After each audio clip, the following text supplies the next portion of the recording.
സുവിശേഷ ഭാഗ്യങ്ങളാണ്. ഒന്നാമത്തേത്, ആത്മാവിൽ ദരിദ്രർ ഭാഗ്യവാന്മാർ, സ്വർഗരാജ്യം അവരുടേതാണ്. ആത്മാവിൽ ദരിദ്രർ ഭാഗ്യവാന്മാർ, സ്വർഗരാജ്യം അവരുടേതാണ്. എന്താണ് ആത്മാവിലെ ദാരിദ്ര്യം? ഈ പുതിയ നിയമം മുഴുവൻ തുറക്കാനുള്ള താക്കോലാണ് ഈ വാക്യം. ഇത് മനസ്സിലായാൽ ന്യൂ ടെസ്റ്റമെന്റ് മനസ്സിലാവും. എന്താണ് ആത്മാവിലെ ദാരിദ്ര്യം?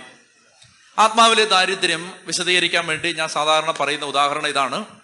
അതായത് ഭൗതിക ദാരിദ്ര്യം എന്താന്ന് മനസ്സിലാക്കിയാൽ ആത്മാവിലെ ദാരിദ്ര്യം മനസ്സിലാക്കാൻ എളുപ്പമുണ്ട്. അതായത് ഞാനൊരു ഭിക്ഷക്കാരനാണെന്ന് വിചാരിക്കുക. ഞാനൊരു ഭിക്ഷക്കാരനാണ്. അപ്പൊ ഈ പിച്ചക്കാരൻ്റെ കയ്യിൽ 5 പൈസ പോലും ഇല്ല. നയാ പൈസയില്ല. 5 പൈസ പോലും ഈ പിച്ചക്കാരൻ്റെ കയ്യിലില്ല. അപ്പൊ പിച്ചക്കാരന് വിശക്കുകയാണ്. പിച്ചക്കാരന് വിശക്കുമ്പോ ഇവിടെ ഒരാള്, ഭയങ്കര സമ്പന്നനായ ഒരാള് എൻ്റെ കൂട്ടുകാരനായിട്ട് എനിക്കുണ്ട്. ചെറിയ സമ്പന്നനല്ല, മഹാസമ്പന്നൻ. മഹാസമ്പന്നൻ എന്ന് മാത്രമല്ല, സമ്പന്നനാണ്, സമ്പന്നനല്ല, നല്ലവനാണ്. അതുകൊണ്ട് സമ്പന്നനാണെങ്കിലും നല്ലവനാണ്. അപ്പൊ അങ്ങനെ ആ നല്ലവനായ എൻ്റെ കൂട്ടുകാരൻ, ഞാൻ എന്ത് ചോദിച്ചാലും ചോദിച്ചതിൽ കൂടുതൽ തരുന്ന എൻ്റെ കൂട്ടുകാരൻ. ഞാൻ ആരാണ്? പിച്ചക്കാരൻ. എൻ്റെ കൂട്ടുകാരൻ ആരാണ്? മഹാസമ്പന്നൻ. വെറും സമ്പന്നനല്ല, മഹാസമ്പന്നൻ. അപ്പൊ എനിക്ക് ഈ പിച്ചക്കാരനായ എനിക്ക് വിശന്നു. എനിക്ക് വിശക്കുമ്പോ എനിക്ക് പെട്ടെന്ന് ഓർമ്മ വന്നു, സമ്പന്നനായ മഹാസമ്പന്നനായ എൻ്റെ കൂട്ടുകാരനോട് ചോദിച്ചാ കാശ് കിട്ടും. ഞാൻ ഓടിച്ചെന്നു, കൂട്ടുകാരാ എനിക്ക് വിശക്കുന്നു. അപ്പൊ ഞാൻ പ്രതീക്ഷിച്ചതിന് 50 രൂപയാണ്. എൻ്റെ കൂട്ടുകാരൻ എനിക്ക് 500 രൂപ തന്നു. അപ്പൊ 500 രൂപ തന്നപ്പോ ഞാൻ എന്ത് ചെയ്തു? 500 രൂപയ്ക്കും പോയി ഭക്ഷണം കഴിച്ചു. വൈകുന്നേരമായപ്പോ പിച്ചക്കാരനായി എനിക്ക് വീണ്ടും വിശന്നു.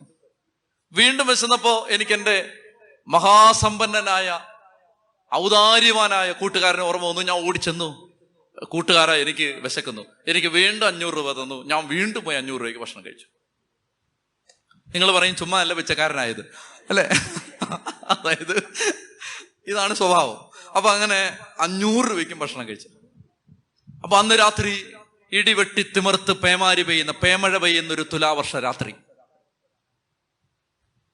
ആ തുലാവർഷ രാത്രിയിൽ എനിക്ക് കിടന്നുറങ്ങാൻ സ്ഥലമില്ല. ഞാൻ കടത്തിന്നെ കിടക്കുകയാണ്.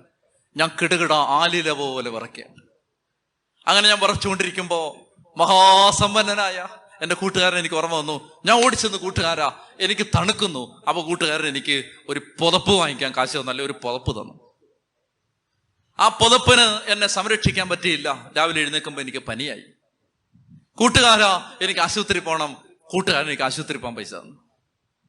പ്രിയപ്പെട്ട സഹോദരങ്ങളെ, മരണം വരെ ഞാൻ പിച്ചക്കാരനായിട്ട് ജീവിച്ചു. പക്ഷെ മരണം വരെ ഞാൻ ഗതികേടുകാരനായിട്ട് ജീവിച്ചില്ല. മരണം വരെ ഞാൻ പിച്ചക്കാരനായിരുന്നു. പക്ഷെ മരണം വരെ ഞാൻ ഗതികേടുകാരനല്ലായിരുന്നു. കാരണം എപ്പോൾ ഒരാവശ്യം വന്നാലും ചോദിക്കുന്നതിലും കൂടുതൽ തന്ന് എന്നെ സഹായിക്കാൻ പറ്റുന്ന ഒരു സമ്പന്നനായ കൂട്ടുകാരൻ എനിക്കുണ്ടായിരുന്നു. ലോകത്തിന്റെ കണ്ണിൽ ഞാൻ ആരാണ്? ദരിദ്രനാണ്. എന്തുകൊണ്ടാണ് എൻ്റെ ദാരിദ്ര്യം? എൻ്റെ കയ്യിലൊന്നുമില്ല. എന്തുകൊണ്ടാണ് ഞാൻ ദരിദ്രൻ എന്ന് പറയുന്നത്? എൻ്റെ കയ്യിലൊന്നുമില്ല. പക്ഷെ എനിക്കൊന്നും നഷ്ടപ്പെട്ടിട്ടില്ല, എനിക്കൊന്നും കിട്ടാതിരുന്നിട്ടില്ല. എനിക്കെല്ലാം കിട്ടിയിട്ടുണ്ട്. എല്ലാവരും പറഞ്ഞു ഞാൻ ദരിദ്രനാണെന്ന്, പക്ഷെ എനിക്കെല്ലാം കിട്ടിയിട്ടുണ്ട്. പ്രിയപ്പെട്ട സഹോദരങ്ങളെ, അപ്പൊ ലോകത്തിന്റെ കണ്ണിൽ ഡാനിയേലച്ചൻ ഒരു ഭൗതിക ദാരിദ്ര്യമുള്ള ആളാണ്, ദരിദ്രനാണ്. ഇത് മനസ്സിലായോ? എങ്കിൽ ആത്മാവിലെ ദാരിദ്ര്യം മനസ്സിലാവും. എന്താണ് ആത്മാവിലെ ദാരിദ്ര്യം? ആത്മാവിലെ ദാരിദ്ര്യം എന്ന് പറഞ്ഞാൽ, പുതിയ നിയമ ജീവിത ശൈലിയിൽ ജീവിക്കുന്ന ഒരു വ്യക്തി ഒന്നാമതായിട്ട് തിരിച്ചറിയുകയാണ്, എനിക്ക് എൻ്റെ കഴിവ് കൊണ്ടോ, ശക്തി കൊണ്ടോ, മിടുക്ക് കൊണ്ടോ, അറിവ് കൊണ്ടോ പാപം ചെയ്യാതിരിക്കാൻ പറ്റില്ല, തിന്മയെ ജയിക്കാൻ പറ്റില്ല, പിശാചിനെ തോപ്പിക്കാൻ പറ്റില്ല, ജീവിതം മുന്നോട്ട് പോവില്ല. എൻ്റെ ശക്തി കൊണ്ട് എനിക്ക് ജീവിക്കാൻ പറ്റില്ല. Each and every instance of my life I depend on somebody who can help me throughout. നിരന്തരമായിട്ട് എന്നെ സഹായിക്കാൻ പറ്റുന്ന ഒരാളെ ഞാൻ എപ്പോഴും ഡിപ്പെൻഡ് ചെയ്തുകൊണ്ടിരിക്കുന്നതിന്റെ പേരാണ് ആത്മാവിലെ ദാരിദ്ര്യം. നിങ്ങൾക്കിത് മനസ്സിലായോ? ഇല്ലേ? ഒന്നുകൂടെ പറയാം. അതായത് എനിക്ക് എപ്പോഴും എൻ്റെ ജീവിതത്തെ മുന്നോട്ട് നയിക്കാൻ എന്നെ സഹായിക്കാൻ സന്മനസ്സോടെ അതിന് തയ്യാറായിട്ടിരിക്കുന്ന സർവശക്തനായ ദൈവത്തിന്റെ സന്നിധിയിൽ ഞാൻ എപ്പോഴും എൻ്റെ കഴിവിൽ ആശ്രയിക്കാതെ ഒട്ടി നിൽക്കുന്നതിന്റെ പേരാണ് ആത്മാവിലെ ദാരിദ്ര്യം. ഈശോ പറയാണ്, അങ്ങനെ ഒരുത്തൻ ആത്മാവിൽ ദാരിദ്ര്യമുള്ളവനാണെങ്കിൽ സ്വർഗം മുഴുവൻ അവന്റെ കൂടെയാണ്. മനസ്സിലായോ? നമ്മൾ പറയാണ്, ഞാനിത് ചെയ്യാൻ പോവാണ്, അവിടെ ഞാൻ മാത്രമേ ഉള്ളൂ. ഞാൻ പറയുകയാണ്, കർത്താവേ എനിക്കിത് ചെയ്യണമെന്ന് ആഗ്രഹമുണ്ട്, എന്നെ സഹായിക്കണം, അവിടെ സ്വർഗം മുഴുവൻ എൻ്റെ കൂടെയുണ്ട്. നിങ്ങൾക്ക് വ്യത്യാസം മനസ്സിലായോ? ഇതിന്റെ പേരാണ് ആത്മാവിലെ ദാരിദ്ര്യം. അതായത് അതിന്റെ ഓപ്പോസിറ്റ് എന്താണെന്നറിയാം? അതായത് നമ്മുടെ കഴിവിൽ കോൺഫിഡൻസ് ആണ് ഇതിന്റെ ഓപ്പോസിറ്റ്. എനിക്ക് ആത്മവിശ്വാസം. ഞാനിപ്പോ ബൈബിള് പഠിപ്പിക്കുന്നു, മാസങ്ങളായിട്ട് ഞാൻ ബൈബിള് പഠിപ്പിക്കുകയാണ്, മാസങ്ങളായിട്ട്. അപ്പൊ എനിക്ക് അത്യാവശ്യം ഒരു തയ്യാറെടുപ്പില്ലാതെ വന്നാലും അത്യാവശ്യം 2-3 മണിക്കൂറൊക്കെ നിങ്ങളെ എനിക്ക് ഇരുത്താൻ പറ്റും. അത്യാവശ്യം ഞാൻ വിചാരിക്കുകയാണ്, കർത്താവേ ഈ ആഴ്ച ബൈബിൾ സ്റ്റഡി ഞാൻ തന്നെ അങ്ങ് നടത്താം എന്ന് വിചാരിച്ച് ഞാൻ നിങ്ങളുടെ അടുത്ത് വന്നാൽ, എൻ്റെ പ്രിയപ്പെട്ട സഹോദരങ്ങളെ, ചിലപ്പോൾ ഇത് നടക്കുമായിരിക്കും, നിങ്ങൾക്ക് അത് മനസ്സിലാവത്തുമില്ലായിരിക്കും. പക്ഷെ അവിടെ ഞാൻ എൻ്റെ കോൺഫിഡൻസിലാണ് വന്നത്. എനിക്ക് കുഴപ്പമില്ല, എനിക്ക് ചെയ്യാൻ പറ്റും. എന്നാൽ ഞാൻ കർത്താവിൻ്റെ അടുത്തിരുന്ന്, കർത്താവേ ഈ ആഴ്ച നിന്റെ മക്കൾ വരുമ്പോ ഞാൻ എന്താ പറയേണ്ടത്, എനിക്കത് തരണേ എന്ന് പറഞ്ഞ് ഞാൻ കർത്താവിനെ ആശ്രയിച്ചിരുന്നാൽ അതിന്റെ പേരാണ് ആത്മാവിലെ ദാരിദ്ര്യം. അവിടെ എന്താ സംഭവിക്കുന്ന അറിയാം? സ്വർഗം മുഴുവൻ നമ്മുടെ സഹായത്തിന് ഇറങ്ങി വരും. ആത്മാവിൽ ദരിദ്ര ഭാഗ്യവാന്മാർ സ്വർഗരാജ്യം അവരുടേതാണ്. മനസ്സിലാവുന്നുണ്ടോ ഇതിന്റെ അർത്ഥം? അതായത് നമ്മൾ ഒരു കാര്യത്തിലും നമ്മളെ ആശ്രയിക്കരുത്. ഞാൻ ഒരു വാക്യം നിങ്ങളെ കാണിച്ചു തരാം. ഇതിന്റെ സീരിയസ്നെസ് നമുക്ക് മനസ്സിലാവുന്നത് ജെറമിയ പ്രവചനം 17-ാം അധ്യായത്തിൽ കർത്താവ് പറയും.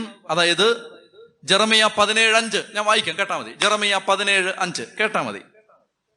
കർത്താവ് അരുളി ചെയ്യുന്നു, മനുഷ്യനെ ആശ്രയിക്കുകയും ശരീരശക്തിയെ അവലംബമാക്കുകയും ചെയ്ത് കർത്താവിൽ നിന്ന് ഹൃദയം തിരിക്കുന്നവൻ ശപിക്കപ്പെട്ടവൻ. അതായത് ഈ കോൺഫിഡന്റ് ആയിട്ട് എനിക്കിത് ചെയ്യാൻ പറ്റും, ദൈവത്തെ ആശ്രയിക്കാതെ നമ്മൾ എന്ത് ചെയ്താലും അതിൻ്റെ മേൽ ഒരു ശാപം കിടപ്പുണ്ട്. ദൈവത്തെ ആശ്രയിക്കാതെ ഒരു ധ്യാനം നടത്തിയാലും അതിൻ്റെ മേൽ ഒരു ശാപം കിടപ്പുണ്ട്. സ്വന്തം ശരീരശക്തിയെ അവലംബമാക്കി മനുഷ്യനെ ആശ്രയിച്ച് കർത്താവിൽ നിന്ന് ഹൃദയം തിരിച്ചവൻ, ഹൃദയം കർത്താവിൽ നിന്ന് തിരിച്ചവൻ അവൻ ശപിക്കപ്പെട്ടവൻ. പ്രിയപ്പെട്ട സഹോദരങ്ങളെ, അതുകൊണ്ട് ഇതാണ് താക്കോൽ വാക്യം. ഇനി പുതിയ നിയമം മുഴുവൻ മനസ്സിലാവണമെങ്കിൽ നമുക്ക് ഈ വാക്യം മനസ്സിലായാലേ പറ്റൂ. ആത്മാവിലെ ദാരിദ്ര്യം. നമുക്ക് ഈ കോൺഫിഡൻസ് കൂടിയ പ്രശ്നം ഉണ്ടാവും. എങ്ങനെയെന്നറിയാമോ?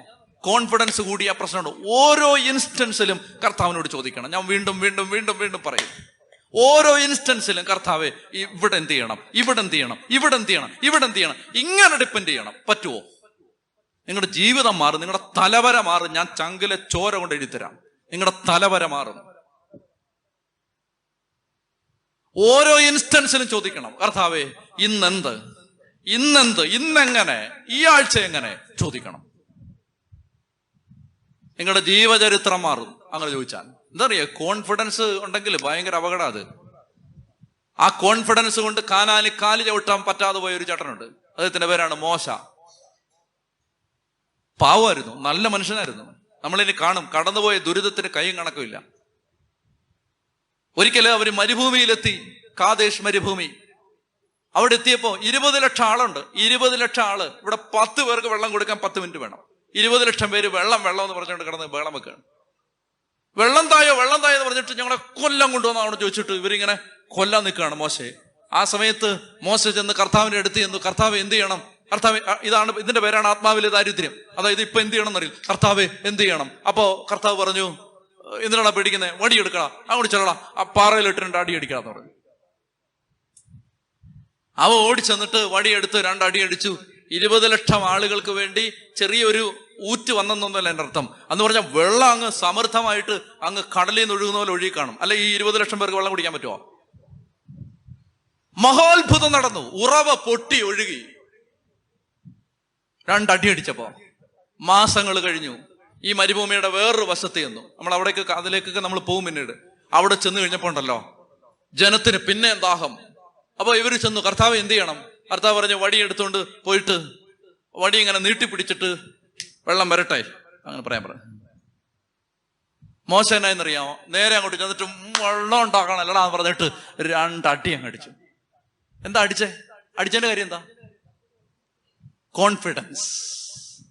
4 മാസം മുമ്പ് അടിച്ചപ്പോ ഇതുപോലെ വെള്ളം വന്നാണ്. 4 മാസം മുമ്പ് അടിക്കാനാ. ഇപ്പൊ പറഞ്ഞത് അടിക്കണ്ട, പറഞ്ഞാ മതി. മനസ്സിലായോ?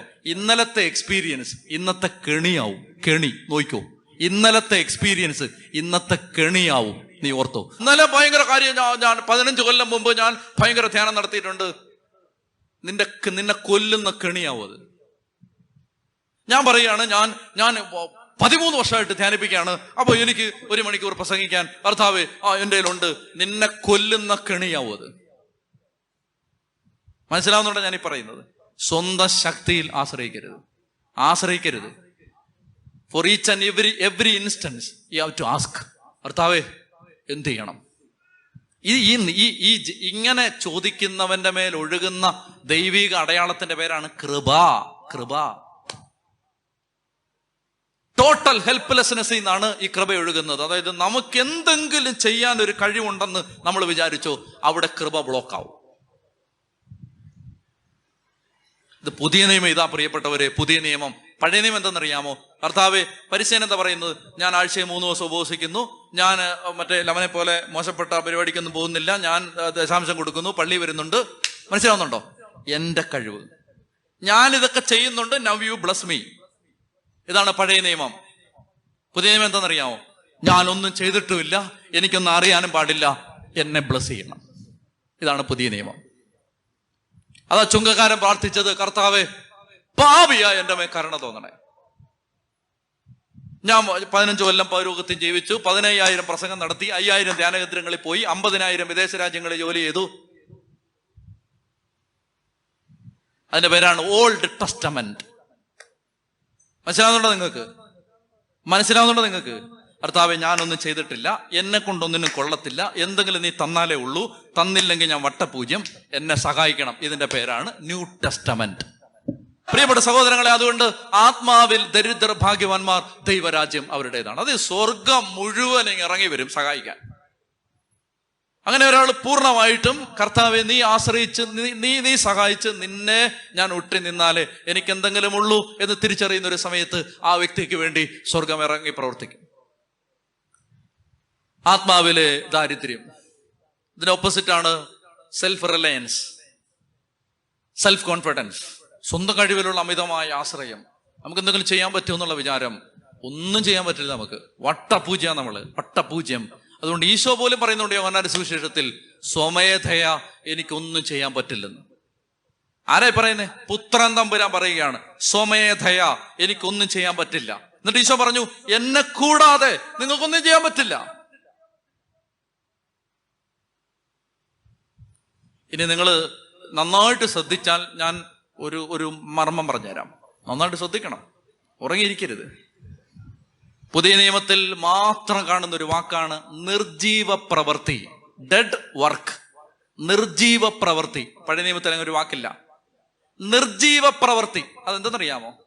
നിർജീവ പ്രവൃത്തി എന്ന് പറഞ്ഞാൽ കർത്താവിൽ ആശ്രയിക്കാതെ ചെയ്യുന്ന ആത്മീയ പ്രവർത്തികളെയാണ് നിർജീവ പ്രവൃത്തികൾ എന്ന് പറയുന്നത്. ഇപ്പൊ ഉദാഹരണത്തിന് ഞാൻ വചനം പറഞ്ഞുകൊണ്ടിരിക്കുകയാണ് ഇവിടെ. ഇന്ന് ഞാൻ വചനം പറയുന്നത് ഈശോയിൽ ആശ്രയിക്കാതാണെങ്കിൽ അതിനെ വിളിക്കുന്ന പേരാണ് ഡെഡ് വർക്ക്,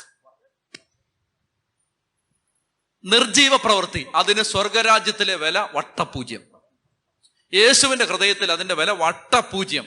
അതുകൊണ്ടാണ് ഈശോ പറയുന്നത്, കുറെ ആളുകൾ വന്നിട്ട് പറയും, ഞങ്ങൾ നിന്റെ നാമത്തിൽ രോഗികളെ സുഖപ്പെടുത്തിയിട്ടുണ്ട്, സുവിശേഷം പ്രസംഗിച്ചിട്ടുണ്ട്, 15,000 രാജ്യങ്ങളിൽ പോയിട്ടുണ്ട്. കർത്താവ് പറഞ്ഞു ഇറങ്ങിപ്പോടാന്ന് പറഞ്ഞു. ഇറങ്ങിപ്പോകാൻ പറഞ്ഞു, സ്ഥലം കളയാതെ. വേറെ ആളുകൾ കയറട്ടെന്ന് പറഞ്ഞു. ഞാൻ നിന്നെ അറിയുന്നില്ലെന്ന് പറഞ്ഞാൽ അവൻ ചെയ്തത് മുഴുവൻ നിർജീവ പ്രവൃത്തി. 15,000 കൊന്തയൊല്ലി, 50,000 കുരിശിന്റെ വഴി നടത്തി, ഡെഡ് വർക്ക്.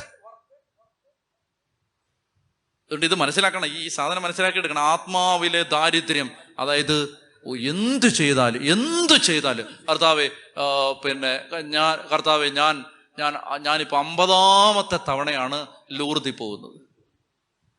അങ്ങനെ വിചാരിച്ചോ? ഞാൻ 50ാമത്തെ തവണയാണ് ലൂർദിൽ പോകുന്നത്. ഞാൻ 50 തവണ ലൂർദിൽ പോയി.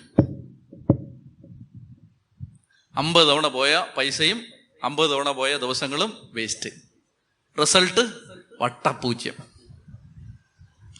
ഞാൻ പറഞ്ഞു വരുന്ന പ്രിയപ്പെട്ട സഹോദരങ്ങളെ, എന്തെല്ലാം ആത്മീയ കാര്യങ്ങൾ നമ്മൾ ചെയ്താലും കർത്താവിൽ ആശ്രയിക്കാതെ എന്ത് ചെയ്താലും അതിന്റെ പേരാണ് നിർജീവ പ്രവൃത്തി. അതുകൊണ്ട് ഒന്നാമത്തെ കാര്യം ഇതാണ്: ആത്മാവിൽ ദരിദ്രരായവർ ഭാഗ്യവാന്മാർ, സ്വർഗരാജ്യം അവരുടേതാണ്.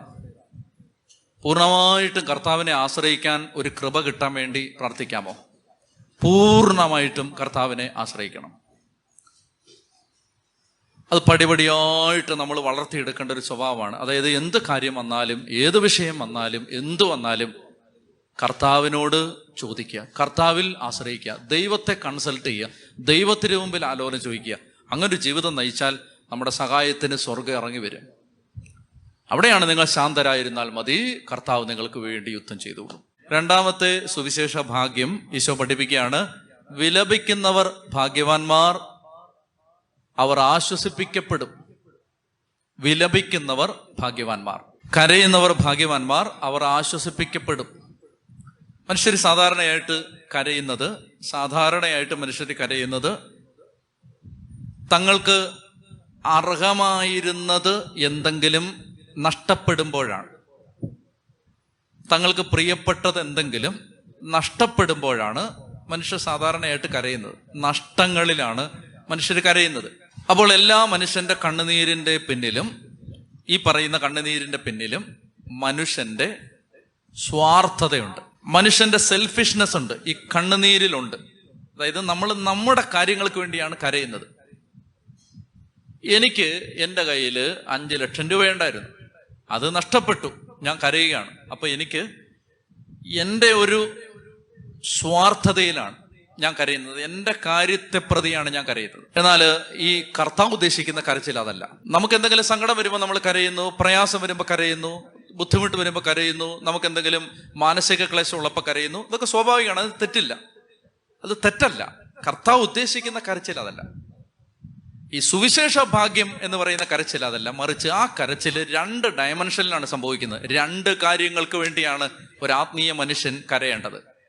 ഒന്നാമത്തേത്, സ്വന്തം തെറ്റുകൾ ഓർത്ത് കരയണം. സ്വന്തം തിന്മകള്, പോരായ്മകള്, പരാജയങ്ങള്, തനിക്ക് എത്തിപ്പെടാൻ പറ്റാത്ത ആത്മീയമായ ഉയർച്ച, അതിനെ ഓർത്ത് കരയണം. ഈ കരച്ചില് അധികം പേരിൽ ഉണ്ടാവുന്നില്ല. കരച്ചില് മുഴുവൻ സത്യത്തില് നമ്മൾ സാധാരണക്കാര് നടത്തുന്നത് നമുക്കുണ്ടാവുന്ന നഷ്ടങ്ങളെ പ്രതിയാണ്, നമ്മുടെ കാര്യങ്ങളെ പ്രതിയാണ്. നമ്മൾ വിചാരിക്കുന്ന പോലെ ജീവിതം മുന്നോട്ട് പോകാത്തപ്പോഴാണ് നമ്മൾ കരയുന്നത് മുഴുവൻ. ഈശോ പറയാണ്, ആ കരച്ചിലിന് വലിയ വിലയൊന്നുമില്ല. എന്നാൽ കരച്ചിലിന് വിലയുണ്ട്. എന്തിനെന്നറിയാം? ഒന്ന്, ഞാൻ ഓർക്കുകയാണ്, ദൈവമേ എൻ്റെ തെറ്റ്, അതോർത്ത് കരയും, അതിന് വലിയ വിലയുണ്ട്. ഞാൻ വിശദമായിട്ട് പിന്നീട് എപ്പോഴെങ്കിലും പറയാം. എൽ സാൽവദോർ എന്ന് പറയുന്ന ഒരു രാജ്യമുണ്ട്. ആ രാജ്യത്തൊരു ജയില്, ആ ജയിലില് കൊടുങ്കുറ്റവാളികൾ, ഗാങ് ലീഡേഴ്സാണ് മുഴുവൻ. അവരോട് ഒരിക്കലും ഒരാൾ സുവിശേഷം പറഞ്ഞു. ആ ജയിലിൽ നിന്ന് സുവിശേഷം പഠിപ്പിക്കുന്നുണ്ട്. ഞാൻ പിന്നീട് പറയാം അതിന്റെ കാര്യങ്ങൾ. ഞാൻ ഒരു കാഴ്ച കണ്ടു. എൽ സാൽവദോർ ജയിലിലെ തടവ് പുള്ളികൾ, ഒരിക്കലും കരയാത്തവർ, തങ്ങളുടെ പാപങ്ങൾ ഓർത്ത് കരയുന്നു. ഞങ്ങളുടെ കൈകളിൽ ചോര പുരണ്ടിട്ടുണ്ട് എന്നോർത്ത് കരയുന്നു. ഞങ്ങൾ തെറ്റ് ചെയ്തിട്ടുണ്ടെന്ന് ഓർത്ത് കരയുന്നു. ഞാനൊരു ജീവൻ എടുത്തിട്ടുണ്ടെന്ന് പറഞ്ഞൊരു മനുഷ്യൻ കരയുകയാണ്. ഇത് ആത്മീയതയിലെ കരച്ചിലാണ്. ഒരു കണ്ണുനീര് അതാണ്, ദൈവമേ എനിക്ക് ഒത്തിരി പരാധീനതകൾ, തെറ്റു വന്നു, ജീവിതത്തിൽ തെറ്റുപറ്റി. ഈ കരച്ചിലിന് പുതിയ നിയമത്തിൽ ഭയങ്കര വിലയാണ്. എനിക്ക് തെറ്റുപറ്റി എന്നോർത്തുള്ള ഒരു മനുഷ്യന്റെ കരച്ചിൽ, കുംഭസാരക്കൂട്ടിലെ കരച്ചിൽ, അതിന് വലിയ വിലയുണ്ട്. അനുതാപത്തിന്റെ കരച്ചിലാണ് ഇത്. ഒരു കരച്ചിൽ ഞാൻ പിന്നീട്, നമുക്ക് സമയമില്ലാത്തതുകൊണ്ട് ഓടിച്ചു പറയാം. രണ്ടാമത്തെ കരച്ചിൽ എന്ന് പറഞ്ഞാൽ ആത്മഭാരം കൊണ്ടുള്ള കരച്ചിൽ, ആത്മാക്കളുടെ രക്ഷയപ്രതിയുള്ള കരച്ചിൽ. അതാണ് രണ്ടാമത്തേത്. ആത്മീയ മനുഷ്യന്റെ കരച്ചില് അതിന്റെ രണ്ടാം ഭാവം. ഒന്ന്, സ്വന്തം തെറ്റുകളെ ഓർത്തുള്ള കരച്ചിൽ. രണ്ടാമത്തേത്, ദൈവമേ സഭ തകരുന്നു, ദൈവമക്കൾ നശിക്കുന്നു, കുടുംബങ്ങൾ നശിക്കുന്നു, ദേശം നശിക്കുന്നു, ദൈവമേ അതോർത്ത് ദൈവമക്കൾ കരയുകയും നെടുവീർപ്പിടുകയും ചെയ്യും. അച്ഛൻ മധ്യസ്ഥ പ്രാർത്ഥനയ്ക്ക് വരുന്ന കാര്യം പറഞ്ഞു. മധ്യസ്ഥ പ്രാർത്ഥനയുടെ സ്രോതസ് എന്ന് പറയുന്നത് ഈ കരച്ചിലാണ്. അതായത് സഹിക്കാൻ പറ്റുന്നില്ല, അതായത് എല്ലാം നശിക്കുന്നു, ഒന്നും ശരിയാവുന്നില്ല, അല്ലെ കാര്യങ്ങൾ നടക്കുന്നില്ല, ഇതോർത്ത് ഭാരപ്പെടുന്ന ഒരു മനസ്സിൽ നിന്നുള്ള കരച്ചിലാണത്. പ്രിയപ്പെട്ട സഹോദരങ്ങളെ, കർത്താവ് പറയാണ്, അങ്ങനെ കരയുന്നവർ ആശ്വസിപ്പിക്കപ്പെടും. സ്വന്തം പാപത്തെ ഓർത്ത് കരയുന്നവന് പൂർണ്ണമായ പാപമോചനവും കിട്ടും, വിശുദ്ധിയും കിട്ടും. ആത്മാക്കളുടെ രക്ഷയെപ്രതി കരയുന്നവന്റെ മേൽ സ്വർഗരാജ്യത്തിൽ വലിയൊരു അക്കൗണ്ട് തുറക്കപ്പെടും. അവന്റെ തലമുറയെ ദൈവം അനുഗ്രഹിക്കും. ഞാൻ ഒരിക്കലും സൂചിപ്പിച്ചു പോയിരുന്നു, എനിക്ക് ഏറ്റവും ഇഷ്ടമുള്ള ഉദാഹരണം ശിമയോനാണ്. കെവറിയംകാര ശിമയോൻ, യേശുവിന്റെ കുരിശ് ചുമക്കാനായിട്ട് സഹായിച്ച ശിമയോൻ. ശ്രദ്ധിക്കാമോ? അയാൾ ഇങ്ങനെ കാഴ്ച കണ്ടുകൊണ്ട് നിൽക്കായിരുന്നു റോഡ് സൈഡിൽ. പെരുന്നാളിന്റെ പ്രദക്ഷിണം പോവാണ്, ഭയങ്കര പ്രദക്ഷിണം. ആളുകൾ ഇങ്ങനെ കാണാൻ നിൽക്കത്തില്ലേ, അതുപോലെ നിന്നതാ. കെവറിയംകാരൻ ഈജിപ്തിലാണ് ഈ സൈറീൻ എന്ന് പറയുന്ന സ്ഥലം. ഞാൻ അന്വേഷിക്കുമ്പോൾ എൻ്റെ ഒരു വായനയിൽ എനിക്ക് കിട്ടിയത് ഇയാളൊരു കറുത്തവർഗക്കാരനാണ്, വിജാതീയനാണ്, കറുത്തവർഗക്കാരനാണ്, ആഫ്രിക്കക്കാരൻ. ശിമയോൻ കച്ചവടത്തിനോ മറ്റോ വന്ന അവിടെ. അപ്പൊ അയാൾ ഈ കുരിശ് യാത്ര പോകുന്ന കണ്ടുകൊണ്ട് ഇങ്ങനെ നിന്നാണ്. നമ്മുടെ നാട്ടിലൊന്നും ഇതില്ലേ, നമ്മുടെ ഇവിടുന്ന് പ്രദക്ഷിണമൊക്കെ പോകുമ്പോൾ ബംഗാളികൾ കണ്ടേക്കത്തില്ലേ, അവരുടെ നാട്ടിൽ അതില്ല. ഇതെന്ത് എന്തോടാ കുറെ അവന്മാര് കുടിച്ചിട്ടൊക്കെ അവന്മാര് അത് വിചാരിച്ച് ഇങ്ങനെ നോക്കി നിൽക്കത്തില്ലേ, അതുപോലെ നോക്കി നിന്നാണ്. നോക്കി നിന്നപ്പോ റോമൻ പടയാളി കുരിശ് ചുമക്കാൻ സഹായിക്കില്ല. കാരണം അവർക്കിത് നിന്ദ്യമാണ്. കാരണം അവര് ശിക്ഷ വിധിച്ചാണിത്. യഹൂദന്മാര് കുരിശിന്റെ അറ്റത്ത് പോലും, കാരണം അവർക്ക് അത്രയും നാണം കെട്ട ഒരു ശിക്ഷയില്ല. കുറ്റവാളിയുടെ ചോര ഭൂമിയിൽ വീണാൽ ഭൂമിക്ക് ശാപമാണെന്ന് പറഞ്ഞിട്ടാണ് പേർഷ്യക്കാരാണ് കുരിശുമരം കഴിമരം കണ്ടുപിടിക്കുന്നവരാണ്. അതുകൊണ്ട് കുറ്റവാളിയും ഈ മണ്ണിൽ കിടന്ന് മരിക്കാൻ പാടില്ല, അന്തരീക്ഷത്തിൽ നിന്ന് മരിക്കട്ടെ. അവന്റെ ചോരയും നെടുവീർപ്പ് ഈ മണ്ണിൽ വീണ് മണ്ണ് നശിക്കാതിരിക്കട്ടെ, അങ്ങനെ പറഞ്ഞിട്ടാണ് കഴിമരം കണ്ടുപിടിച്ചത്. അപ്പോ റോമാക്കാർക്ക് ഇത് നിന്ദ്യമാണ്, യഹൂദന്മാർക്ക് ഇത് തൊടാൻ പാടില്ലാത്തതാണ്. അങ്ങനെയുള്ള ആ കുരിശുമരം ചുമന്നുകൊണ്ട് ഈശോ പോകുമ്പോ ഇയാൾ ഇങ്ങനെ കാഴ്ച കാണാൻ നിന്നാണ്. ഇപ്പൊ യഹൂദന്മാരെ വിളിച്ചു ഇത് ചുമക്കാൻ, ആരും പോവില്ല. റോമാക്കാര് അതിന് തയ്യാറുമല്ല. അതുകൊണ്ട് റോമൻ പടയാളികൾ യേശു മരിച്ചു പോകാതിരിക്കാൻ വേണ്ടി, കാരണം അവർക്ക് ഈ എക്സിക്യൂഷൻ നടപ്പാക്കണം, അവർക്ക് ഈ എന്താണോ ശിക്ഷ വിധിച്ചത് അത് പൂർത്തിയാക്കണം. അതുകൊണ്ട് എങ്ങനെയും ഇവനെ ജീവനോടെ മേളി വരെ എത്തിച്ച് കുരിശേലെന്ന് അടിക്കണം, അല്ലെങ്കിൽ ശിക്ഷ പൂർത്തിയാവില്ല. അതുകൊണ്ട് അവർ ഈ ശിമയോനെ വിളിച്ചു, പാടാന്ന് പറഞ്ഞു. നീങ്ങി വരാൻ പറഞ്ഞു. ഞാനോ? ഞാൻ ഈ നാട്ടുകാരനല്ലെന്ന് പറഞ്ഞു. ഞാൻ ഇത് കാണാൻ നിന്നാന്ന് പറഞ്ഞു. ഇപ്പൊ പോവാനാന്ന് പറഞ്ഞു. പോയിട്ട് വേറെ കാര്യമുണ്ട്, കട തുറക്കാനുള്ളതെന്ന് പറഞ്ഞു. അവര് പറഞ്ഞു വാടാന്ന് പറഞ്ഞു. മര്യാദയ്ക്ക് വാടാ. അവൻ പറഞ്ഞു ഞാൻ വരില്ലെന്ന് പറഞ്ഞു. എന്നെ നിർബന്ധിക്കരുത്, എനിക്ക് പോകാനുള്ളതാണ്, ഞാൻ പോവാന്ന് പറഞ്ഞു. ഓടിച്ചെന്നൊരുത്തം പിടിച്ചു. മര്യാദയ്ക്ക് വിളിച്ചാൽ വരത്തില്ലേ, വാടാ ഇവിടെ. കൊണ്ടുവന്നു പറഞ്ഞ് ഇതെടുക്കാൻ പറഞ്ഞു. അയാൾ നോക്കുമ്പോ ദേഹമാസകലം അടിയും ഇടിയും ചതവും ഏറ്റ ഒരു മനുഷ്യൻ, നിസ്സഹായൻ, ചെറുപ്പക്കാരൻ, ഒരു സാധാരണ കുറ്റവാളി. അപ്പൊ അയാൾ ഇത് കണ്ടിട്ട് സഹതാപമുണ്ട്, പക്ഷെ എനിക്ക് പറ്റില്ല, എനിക്ക് പോയിട്ട് വരെ ആവശ്യമുണ്ട്. അപ്പൊ ഇവർ ഒറ്റ അടി കൊടുത്തിട്ട് പറഞ്ഞു എടുക്കടാന്ന് പറഞ്ഞു. അങ്ങനെ നിർബന്ധത്തെ പ്രതി അയാൾ ഇത് പിടിച്ചു പൊക്കിയപ്പോ ഇവന്റെ മുഖം ശരിക്ക് കണ്ടപ്പോ സാധാരണ കണ്ട പോലൊരു മുഖമല്ലത്, സാധാരണ കണ്ടിട്ടുള്ളൊരു കണ്ണല്ലത്, എന്തോ ഒരു പ്രത്യേകതയുണ്ട്.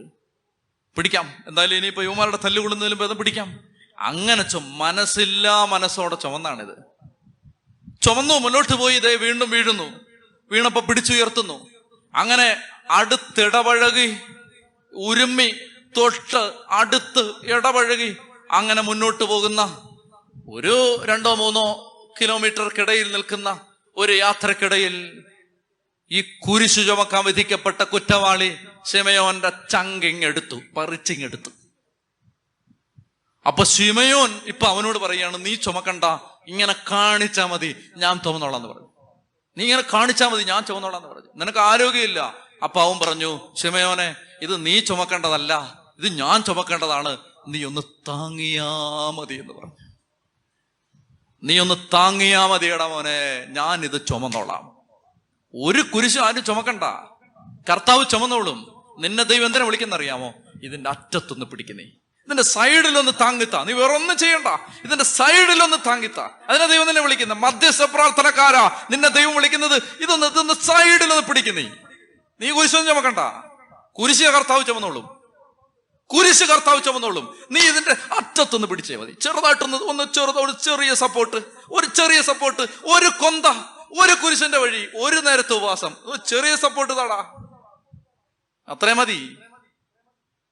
അവൻ പറഞ്ഞു, ഇല്ല കർത്താ, നീ ചുമക്കണ്ടടാ, ഞാൻ ചുമന്നോളാന്ന് പറഞ്ഞു. നീ ഇത് പതുക്കെ പിടിച്ചാ മതി എന്ന് പറഞ്ഞു. അങ്ങനെ ഗാഗുൽത്ത മലയിലെ യാത്ര അവസാനിച്ചിട്ട് എന്ത് സംഭവിച്ചെന്നറിയാമോ?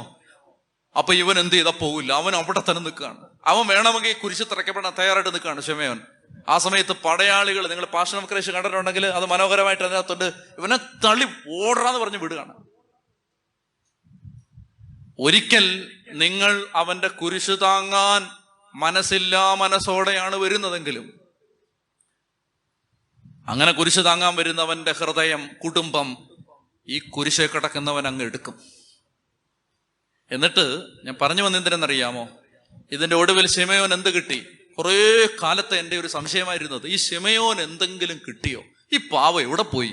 കുരിശിന്റെ വഴി പ്രാർത്ഥനയിൽ നിന്ന് എങ്ങോട്ടെന്നില്ലാതെ ഇറങ്ങിപ്പോയി. ഇയാൾ എവിടെ? അയാളുടെ വീട് എവിടെ? എൻ്റെ ഒരുപാട് നാളത്തെ ചോദ്യമായിരുന്നത്. ഓരോ തവണ കുരിശിന്റെ വീട് പ്രാർത്ഥന ഇങ്ങനെ കേൾക്കുമ്പോഴും ഞാൻ ഓർക്കുന്ന, ദൈവമേ, ഈ കെവറിയുംകാരൻ ശിമയോൻ ഇവൻ എവിടെ പോയി? ഒരിക്കൽ കർത്താവ് അതിന് ഉത്തരം തന്നു. ഉത്തരം ഇതാണ്. റോമാലേഖനം 16-ാം അധ്യായം 13-ാം വാക്യം. നോക്കണ്ട, കേട്ടാ മതി, സമയമില്ല. റോമാലേഖനം 16-ാം അധ്യായം 13-ാം വാക്യം. പൗലോസ് ലീഗ റോമാ സഭയിലെ പ്രഗത്ഭരായ ശുശ്രൂഷകരുടെ പേരെടുത്ത് അഭിവാദനം ചെയ്യുമ്പോൾ അവിടെ ഇങ്ങനെ പറയും, റൂഫസിനും അവന്റെ അമ്മയ്ക്കും വന്ദനം പറയണം, അവൾ എന്റെയും അമ്മയാണ്. നിങ്ങൾക്ക് സംശയം ഉണ്ടെങ്കിൽ വീട്ടിൽ ചെന്നിട്ട് റോമാലേഖനം 16-ാം അധ്യായം 13-ാം വാക്യത്തിന്റെ POC ബൈബിളിലെ ഫുട് നോട്ട് നോക്കിയാൽ അവിടെ ഒരു മർക്കോസിന്റെ സുവിശേഷത്തിലെ റെഫറൻസ് കാണും. അതെടുത്ത് വായിച്ചു നോക്കണം. വായിച്ചു നോക്കുമ്പോൾ അവിടെ നിങ്ങൾ വായിക്കാൻ പോകുന്നത് എങ്ങനെയായിരിക്കും? അപ്പോൾ വയലിൽ നിന്ന് കെവറിയംകാരനായ ശിമയോൻ വന്നു, അവൻ അലക്സാണ്ടറിന്റെയും റോപ്പോസിന്റെയും പിതാവായിരുന്നു. റൂഫസിനും അവന്റെ അമ്മയ്ക്കും വന്ദനം പറയണം, അവൾ എന്റെയും അമ്മയാണ്. പൗലോസ് ആരെ കുറിച്ചായി പറയുന്നതെന്നറിയാമോ? ഈ കറുത്തവർഗക്കാരനായ ഈ വഴിയാത്രക്കിടെ കാഴ്ച കാണാതെ നിന്ന ശിമയോന്റെ ഭാര്യയെയും മകനെയും കുറിച്ചാണ് ഈ പറയുന്നത്. പൗലോസ് പറയാണ്, അവൾ എൻ്റെ അമ്മയാണ് എന്ന് പറഞ്ഞാൽ റോമാ സഭയിലെ പേരെടുത്ത നേതാക്കന്മാരായിട്ട് ശിമയോന്റെ മക്കള് മാറി. തിരുവെഴുത്തിന്റെ ഭാഗമായി ഇന്ന് ഈ പുസ്തകം വായിക്കുമ്പോൾ വഴി കാഴ്ച കാണാൻ നിന്ന ശിമയോന്റെ മക്കള് ഈ പുസ്തകത്തിലുണ്ട്. പ്രിയപ്പെട്ട സഹോദരങ്ങളെ, അതുകൊണ്ട് കരയണം. നമ്മുടെ മക്കൾക്ക് വേണ്ടിയല്ല, നമ്മുടെ ബന്ധുക്കൾക്ക് അപ്പനും അമ്മയ്ക്കും വേണ്ടിയല്ല കരയേണ്ടത്. കരയണം, സഭയ്ക്ക് വേണ്ടി കരയണം, ശുശ്രൂഷകർക്ക് വേണ്ടി കരയണം, ധ്യാനകേന്ദ്രങ്ങൾക്ക് വേണ്ടി കരയണം, ആത്മാക്കൾക്ക് വേണ്ടി കരയണം. അങ്ങനെ കരഞ്ഞാൽ കർത്താവ് നിന്റെ തലമുറയെ ആശീർവദിക്കും. ഒരു കാര്യം നിങ്ങൾ പ്രത്യേകം ഓർത്തിരിക്കണം. മത്തായി 5, 6, 7 ഈ പ്രബോധനത്തിലെ ടീച്ചിങ് എല്ലാം യേശുവിനെ ആത്മാർത്ഥമായി സ്നേഹിക്കുന്നവർക്കുള്ളതാണ്. ഇതല്ലാതെ ഒരു ജനാവലിക്ക് വേണ്ടിയുള്ളതല്ല. ഇത് ആത്മാർത്ഥമായി യേശുവിനെ അനുഗമിക്കാൻ ആഗ്രഹിക്കുന്നവർക്ക് വേണ്ടിയാണ് ഈ പ്രബോധനം. അതുകൊണ്ട് ഒന്നാമത്തേത് നമ്മൾ കണ്ടു, ആത്മാവിലെ ദാരിദ്ര്യം, total dependence on Jesus Christ. അതാണ് ആത്മാവിലെ ദാരിദ്ര്യം, പൂർണ്ണമായി ദൈവത്തെ ആശ്രയിച്ചുള്ള ഒരു ജീവിതം. 2, വിലപിക്കുന്നവർ ഭാഗ്യവാന്മാർ. 2 കാരണങ്ങൾക്കാണ് വിലപിക്കേണ്ടത്. 1, സ്വന്തം പാപങ്ങളെ ഓർത്ത് കരയുന്നവർ. 2, കർത്താവിന്റെ ശരീരമായ സഭയുടെ കുറവുകളെ, പീഡകളെ, സഭ കടന്നു പോകുന്ന ദുരിതങ്ങളെ, അല്ലെങ്കിൽ നശിച്ചു പോകുന്ന ആത്മാക്കളെ ഓർത്തുള്ള കരച്ചിൽ. ഒന്നാമത്തേത് സ്വന്തം പാപത്തെ ഓർത്തുള്ള കരച്ചിൽ, രണ്ടാമത്തേത് സഭയാകുന്ന ശരീരത്തെ പ്രതിയുള്ള കരച്ചിൽ. അങ്ങനെ കരയുന്നവർ ആശ്വസിപ്പിക്കപ്പെടും. അവരുടെ കൺമുമ്പിൽ ദൈവപ്രവൃത്തി കാണാൻ അവർക്ക് പറ്റും. 3, ശാന്തശീലർ ഭാഗ്യവാന്മാർ, അവർ ഭൂമി അവകാശമാക്കും. ഇതൊരു മർമ്മപ്രധാനമായ സുവിശേഷ ഭാഗ്യമാണ്. ശാന്തശീലർ ഭാഗ്യവാന്മാർ, അവർ ഭൂമി അവകാശമാക്കും. ഇതെല്ലാം എന്താണ് കർത്താവ് ഉദ്ദേശിക്കുന്നതെന്ന് വ്യക്തമായിട്ട് മനസ്സിലാക്കണം, അതിന് ശ്രദ്ധിച്ചിരിക്കണം. അതായത് മനുഷ്യന്റെ ഉള്ളിൽ അടിസ്ഥാനപരമായി ഒരു റെബല്യസ്നെസ് ഉണ്ട്. മനുഷ്യന്റെ ഉള്ളിൽ ഒരു പ്രതിഷേധി, റെബല്യസ് നേച്ചർ നമ്മുടെ എല്ലാം ഉള്ളിലുണ്ട്. ഒരു ധിക്കാരി, ഒരു എതിർപ്പുകാരൻ. ഇതെവിടുന്ന് കിട്ടിയെന്ന് ചോദിച്ചാൽ ഇത് നമ്മുടെ ആദമിക് നേച്ചറിൽ നിന്ന്, ആദത്തിൽ നിന്ന് നമ്മൾ സ്വീകരിച്ച് വന്ന ആ പഴയ മനുഷ്യന്റെ സ്വഭാവമാണ് റെബല്യസ്നെസ്. എന്ത് കണ്ടാലും പ്രതികരിക്കുക, എന്തിനോടും പെട്ടെന്ന് പ്രതികരിക്കുക, സാധാരണ മനുഷ്യര് പെരുമാറുന്നത് പോലെ പെരുമാറുക. ഇത് പഴയ മനുഷ്യന്റെ പ്രത്യേകതയാണ്. ശ്രദ്ധിച്ചിരിക്കണം. ഇത് എവിടുന്ന് കിട്ടി? അതായത് ദൈവം ഒരു കാര്യം, ഒരു സംവിധാനം സ്ഥാപിച്ചിരിക്കുന്നു. അപ്പൊ അതിനെ മറികടന്ന് അതിനെതിരെ പ്രതികരിക്കുക, പ്രതിഷേധിക്കുക. ഇപ്പൊ ദൈവം ഒരു സംവിധാനം ഉണ്ടാക്കി, ആ സംവിധാനത്തെ മറികടക്കുക. ഇപ്പൊ ഉദാഹരണത്തിന് ഒരു പള്ളിയിലാണെങ്കിൽ വികാരിയച്ഛൻ, ജനങ്ങൾ, അതിനൊരു ക്രമമുണ്ട്. അപ്പോ എല്ലാവരുടെ വികാരിയച്ഛനെ അങ്ങ് ഉപദ്രവിക്കുക. അല്ലെങ്കിൽ ആ ഒരു സംവിധാനം, ടീച്ചർ, കുട്ടികൾ കയറി ടീച്ചറാവുക. ഇത് നമ്മുടെ ഉള്ളിലുണ്ട്, കൊച്ചുകുട്ടികളുടെ ഉള്ളിലുണ്ട്. അതായത് ഒരു റെബല്യസ്, ശ്രദ്ധിച്ചിരിക്കണം, നന്നായിട്ട് ശ്രദ്ധിച്ചിരിക്കണം, നമ്മുടെ ഉള്ളിൽ ഒരു റെബല്യസ് ക്രീച്ചർ ഇരിപ്പുണ്ട്. എല്ലാത്തിനോടും പ്രതികരിക്കുന്ന, പ്രതിഷേധിക്കുന്ന, എല്ലാത്തിനെയും അങ്ങ് തകർക്കാൻ നിൽക്കുന്ന ഒരു റെബല്യ സാധനം. ഇത് എവിടുന്ന് കിട്ടിയെന്ന് വെച്ചാല് ഇതാണ് സാത്താന്റെ സ്വഭാവം. ഉദാഹരണത്തിന് നമ്മൾ വായിച്ചിട്ടുള്ള അല്ലെങ്കിൽ ചിന്തിച്ചിട്ടുള്ളതാണ് യെശയ്യാ 14. എങ്ങനെയാണ് മാലാഖ പിശാചായത്? മാലാഖ പിശാചായത് ഞാൻ അത്യുന്നതനെ പോലാവും. അതായത് മാലാഖയ്ക്ക് ദൈവം ഒരു പൊസിഷൻ വെച്ചിട്ടുണ്ട്. ആ മാലാഖ വിചാരിക്കുകയാണ് എനിക്ക് ദൈവം ആവണം. മനസ്സിലാവുന്നുണ്ടോ? ഇതാണ് റെബല്യസ്നെസ്. എനിക്ക് ദൈവം ആവണം. അപ്പൊ ഇതേ സ്വഭാവമാണ് ഏദൻ തോട്ടത്തിൽ കൊണ്ടുവന്ന് ഹവ്വായോട് പറയുന്നത്, നിങ്ങൾ ഈ പഴം തിന്നാൽ നിങ്ങൾ ദൈവത്തെ പോലാവും. ദൈവം അവരെ ദൈവം ആവാനല്ല സൃഷ്ടിച്ചത്, മനുഷ്യരാവാനാണ്. മനുഷ്യനായിട്ടിരുന്നാൽ മതി, ദൈവം ആവണ്ട. അപ്പൊ പറയാണ് നിങ്ങളിത് തിന്ന് നിങ്ങൾ ദൈവം ആവും. മനസ്സിലാവുന്നുണ്ടോ? ഈ റിബല്യസ് ക്രീച്ചർ നമ്മുടെ അകത്തുണ്ട്. ഇതാണ് ശരിക്കുള്ള പാപം. ഇതിന് പരിഹാരം ചെയ്യാനാണ് ആര് വന്നത്? യേശു വന്നത്. അതുകൊണ്ട് യേശു എന്ത് ചെയ്തു? അവൻ കുരിശുമരണത്തോളം തന്നെ താഴ്ത്തി. എന്നിട്ട് അവൻ പറഞ്ഞു, മത്തായി 11 നമ്മൾ വായിക്കും, 11:29, ഞാൻ ശാന്തശീലനാണ്, വിനീത ഹൃദയനാണ്, എന്നിൽ നിന്ന് പഠിക്കണം. പ്രിയപ്പെട്ട സഹോദരങ്ങളെ, അപ്പൊ ഈ പശ്ചാത്തലത്തിൽ വേണം ഈ വചനത്തെ നമ്മൾ മനസ്സിലാക്കാൻ. അതായത് നമ്മളിപ്പോ, നിങ്ങൾ ഇവിടുന്ന് ധ്യാനം കഴിഞ്ഞ് 3 മണിക്ക് പോയി, വൈകുന്നേരം പിന്നെ വൈകുന്നേരത്തെ പകല് ധ്യാനം, രാത്രി ധ്യാനം എന്നൊക്കെ പറഞ്ഞിട്ട്, ഇതാണ് ഈ സാധനം റെബല്യസ്. അപ്പൊ എന്നിട്ട് നിങ്ങൾ എന്ത് ചെയ്തു? ഇവിടുന്ന് ചാടി ഇറങ്ങി, അവിടുന്ന് കഞ്ഞിപ്പാത്രവും തട്ടിപ്പറിച്ച് ഇവിടുന്ന് പോയി അവിടെ ഒറ്റപ്പാറ നിൽക്കുകയാണ്. ഒരു ബസ് വന്നു. ആ ബസ്സിലാണെങ്കിൽ ഇപ്പൊ ശബരിമല പ്രതിഷേധമൊക്കെ നടക്കുന്നുണ്ട്. ഭക്തന്മാരെല്ലാം തിരുവനന്തപുരത്തേക്ക് വന്നുകൊണ്ടിരിക്കുകയാണ്. അതുകൊണ്ട് ആ ബസ്സിൽ കുറെ ഭക്തരുണ്ട്. ആ വണ്ടി നിറച്ചിരിക്കുകയാണ്. അതിനകത്ത് ഇനി 2 സീറ്റൂടെ ഉള്ളൂ. നിങ്ങളാണെങ്കിൽ ഒരു 25 പേരൂടെ നിൽക്കും. അപ്പൊ 2 സീറ്റേ ഉള്ളൂ, 25 പേരും ഉണ്ട്. അപ്പൊ എന്ത് ചെയ്യുന്നു? നമ്മൾ പെട്ടെന്ന് വളരെ വേഗത്തിൽ അതിക്രമിച്ച് ഇടിച്ച് നുഴഞ്ഞ് കയറി അകത്ത് ഇരിക്കാൻ പറ്റുന്നവരാണ് സീറ്റ് കൈവശമാക്കുന്നവർ. ലോകത്തിന്റെ സ്റ്റാൻഡേർഡ് അനുസരിച്ച് നീ ഇങ്ങനെ ഉറങ്ങിയും പതുങ്ങിയും ചത്തും താന്നും ചതഞ്ഞും ഒക്കെ ഇരുന്നാൽ നിനക്ക് സീറ്റ് കിട്ടില്ല. ഇതിന്റെ നേരെ ഓപ്പോസിറ്റ് ആണ് കർത്താവ് പറയുന്നത്, ശാന്തശീലർ ഭാഗ്യവാന്മാർ, അവർ ഭൂമി അവകാശമാക്കും. ആഹാ, നേരെ ഓപ്പോസിറ്റ് ആണ്. അതായത് നമ്മളിപ്പോ കഞ്ഞി കുടിക്കണം. നമ്മൾ സാധാരണ ഗതി 500 പേർക്ക് കഞ്ഞി ഉണ്ടാക്കും, 800 പേര് വരും. അപ്പൊ എന്ത് ചെയ്യും? 300 പേർക്ക് കഞ്ഞി കിട്ടില്ല. ഉദാഹരണമാണ്. അപ്പൊ ഈ 500 പേര് ഇവിടെ ചത്തും ചതഞ്ഞു വരുന്നാൽ നിങ്ങൾക്ക് കഞ്ഞി കിട്ടില്ല. നിങ്ങൾ കഞ്ഞി അവകാശമാക്കില്ല, നിങ്ങൾ സീറ്റ് അവകാശമാക്കില്ല. നിങ്ങളുടെ അതിലൊക്കത്ത് വന്ന ഒരാൾ അതിന് മന്തിക്കൊണ്ടിരിക്കുകയാണ്. നിങ്ങൾ ഈ വചനമൊക്കെ ബൈബിളൊക്കെ പഠിച്ചിട്ട് നിങ്ങൾ മിണ്ടാതങ്ങിരിക്കുകയാണ്. എന്ത് സംഭവിക്കും? അവനിങ്ങനെ അടിത്തറയുടെ മാന്തി ഒരു ദിവസം നിങ്ങളുടെ വീടിടിഞ്ഞ് താഴെ വീഴും. അപ്പൊ ശാന്തശീലർ സത്യത്തിൽ ഒന്നും അവകാശമാക്കില്ല, ഉള്ളതോടെ അവർക്ക് നഷ്ടപ്പെടുത്തേ ഉള്ളൂ. പക്ഷെ ഈശോ പറയാണ്, മക്കളെ, നൗ ലിസൺ ടു മീ, ശാന്തശീലർ ഭാഗ്യവാന്മാർ, അവർ ഭൂമി അവകാശമാക്കും. പ്രിയപ്പെട്ടവർ, ഇതെങ്ങനെ വർക്ക് ചെയ്യുന്നത്? 2-3 തരത്തിൽ ഇതിനെ ചിന്തിക്കാം. ഒന്ന്, അതായത് നമ്മള് ഇവിടെ ഈ ആൾത്താരയില് ഒരു രൂപം വെച്ചിരിക്കുന്നു. അത് യോസേപ്പ് പിതാവിന്റെ രൂപമാണ്. ഇദ്ദേഹം ആരോടും വഴക്കുണ്ടാക്കിയിട്ടില്ല. ഇതേ 1 ഇഞ്ച് മണ്ണിന് വേണ്ടി പോലും കൊടി പിടിച്ചിട്ടില്ല, ഒരു സമരത്തിന് ഇരുന്നിട്ടില്ല, ഒരു കേസും കൊടുത്തിട്ടില്ല, ആരോട് എനിക്ക് തോന്നുന്നു ഒന്നും മിണ്ടിയിട്ട് പോലും ഉണ്ടാവില്ല.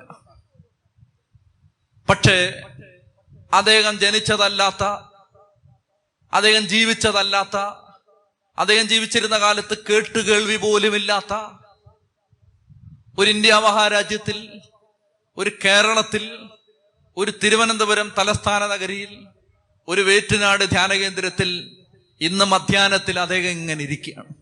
അദ്ദേഹം ഭൂമി കൈവശമാക്കി. നിങ്ങൾക്ക് മനസ്സിലാവുന്നുണ്ടോ ഇത്? മനസ്സിലാവുന്നുണ്ടോ ഇത്? പാതുവായില് അന്തോണി ഒരു കൊടിയും പിടിച്ചിട്ടില്ല, ആരോടും വഴക്കിട്ടിട്ടില്ല, ഒന്നിനും വേണ്ടി വാശി പിടിച്ചിട്ടില്ല. ആ അന്തോണീസ് പാവപ്പെട്ടൊരമ്മ 25 രൂപ കളഞ്ഞു പോകുമ്പോ എന്റെ അന്തോണീസെ പ്രാർത്ഥിക്കണേന്ന് പറഞ്ഞ് ആഫ്രിക്കയിലെ ഏതെങ്കിലും ഒരു രാജ്യത്ത്, ഏതെങ്കിലും ഒരു കുഗ്രാമത്തിൽ, ഒരു മുക്കിലും മൂലയിലും വെളിച്ചെത്താത്തൊരു ഒരു കുഗ്രാമത്തില് ഒരു പാവപ്പെട്ട ക്രിസ്ത്യാനി കത്തോലിക്ക അമ്മ എന്റെ അന്തോണി എനിക്ക് വേണ്ടി പ്രാർത്ഥിക്കണേന്ന് അവരുടെ നാട്ടുഭാഷയിൽ പറയുമ്പോൾ ആ ആഫ്രിക്കയുടെ അങ്ങേ അറ്റത്തെ ആ ദേശം അന്തോണി കൈവശമാക്കി, ഒരു വഴക്ക് വിടാതെ. ഇങ്ങനെയാണ് ഭൂമി കൈവശമാക്കുന്നത്. വഴക്കുണ്ടാക്കിയ സീറ്റ് പിടിക്കാം, കഞ്ഞിയും കിട്ടും. പക്ഷേ നിങ്ങളുടെ മക്കള് പോലും നിങ്ങളെ ഓർക്കണമെന്നില്ല. നിങ്ങളുടെ മക്കള് പോലും നിങ്ങളെ ഓർക്കണമെന്നില്ല. പക്ഷെ വഴക്കുണ്ടാക്കാതിരുന്നാൽ നിങ്ങൾ ഭൂമി കൈവശമാക്കും. ഇത് മനസ്സിലാക്കിയെടുക്കണം. അതായത് നമ്മുടെ ഉള്ളിൽ ഒരു റെബല്യസ് ഇരിപ്പുണ്ട്. അവനെ ഞെരുക്കണം, ഞെരുക്കിയിട്ട് അവൻ ഒട്ടങ്ങിയിരിക്കണം. പ്രഭാഷകന്റെ പുസ്തകം 2-ാം അധ്യായം 4-5 വാക്യങ്ങൾ. പ്രഭാഷകൻ 2-ാം അധ്യായം 4-5 വാക്യങ്ങളില് മനോഹരമായിട്ട് ദൈവവചനം പറയുന്നുണ്ട്. വരുന്ന ദുരിതങ്ങളെല്ലാം സ്വീകരിക്കുക. വരുന്ന ദുരിതങ്ങളെല്ലാം സ്വീകരിക്കുക. ഞെരുക്കുന്ന ദൗർഭാഗ്യങ്ങളിൽ ശാന്തത വെടിയരുത്. പാടാണിത്, പറയാൻ എളുപ്പമാണ്. ഞെരുക്കുന്ന ദൗർഭാഗ്യങ്ങളിൽ ശാന്തത വെടിയരുത്. വരുന്ന ഞെരുക്കങ്ങളെല്ലാം സ്വീകരിക്കുക. എല്ലാം പോരട്ടെ പോരട്ടെ പോരട്ടെ എന്ന് പറയുക. എന്നെ ഇന്നലെ ഒരു അച്ഛൻ വിളിച്ചപ്പോ എന്നോട് പറഞ്ഞു, എങ്ങനെയാണ്, ഞെരുക്കമുണ്ടോ? ഞാൻ പറഞ്ഞു, ഞെരുക്കമുണ്ട് അച്ഛാ, സഹിക്ക് സഹിക്ക് സഹിക്ക്. അത് നമുക്കറിഞ്ഞൂടെ സഹിക്കാൻ? അതായത് വരുന്ന ഞെരുക്കങ്ങളെല്ലാം സ്വീകരിക്കുക. വരുന്ന ഞെരുക്കങ്ങളെല്ലാം സ്വീകരിക്കുക, ദുരിതങ്ങളെല്ലാം സ്വീകരിക്കുക. ഞെരുക്കുന്ന ദൗർഭാഗ്യങ്ങളിൽ ശാന്തത വെടിയരുത്. എന്തെന്നാൽ സ്വർണമഗ്നിയിൽ ശുദ്ധി ചെയ്യപ്പെടുന്നു, സഹനത്തിന്റെ ചൂളയിൽ കർത്താവിന് സ്വീകാര്യരായ മനുഷ്യരും. അപ്പൊ ഇവിടെ ദൈവത്തിന്റെ വചനം പറയുകയാണ്, ശാന്തശീലർ ഭാഗ്യവാന്മാർ. വഴക്കുണ്ടാക്കരുത് എന്നുള്ളതാണ് ഇതിന്റെ മെസ്സേജ്. വഴക്കിടരുത്. ഞാൻ കഴിഞ്ഞ ദിവസം പറഞ്ഞിരുന്നു, ഒരാൾ അമേരിക്കയിൽ നിന്ന് സുവിശേഷം പ്രഘോഷിക്കാൻ വന്നാണ്.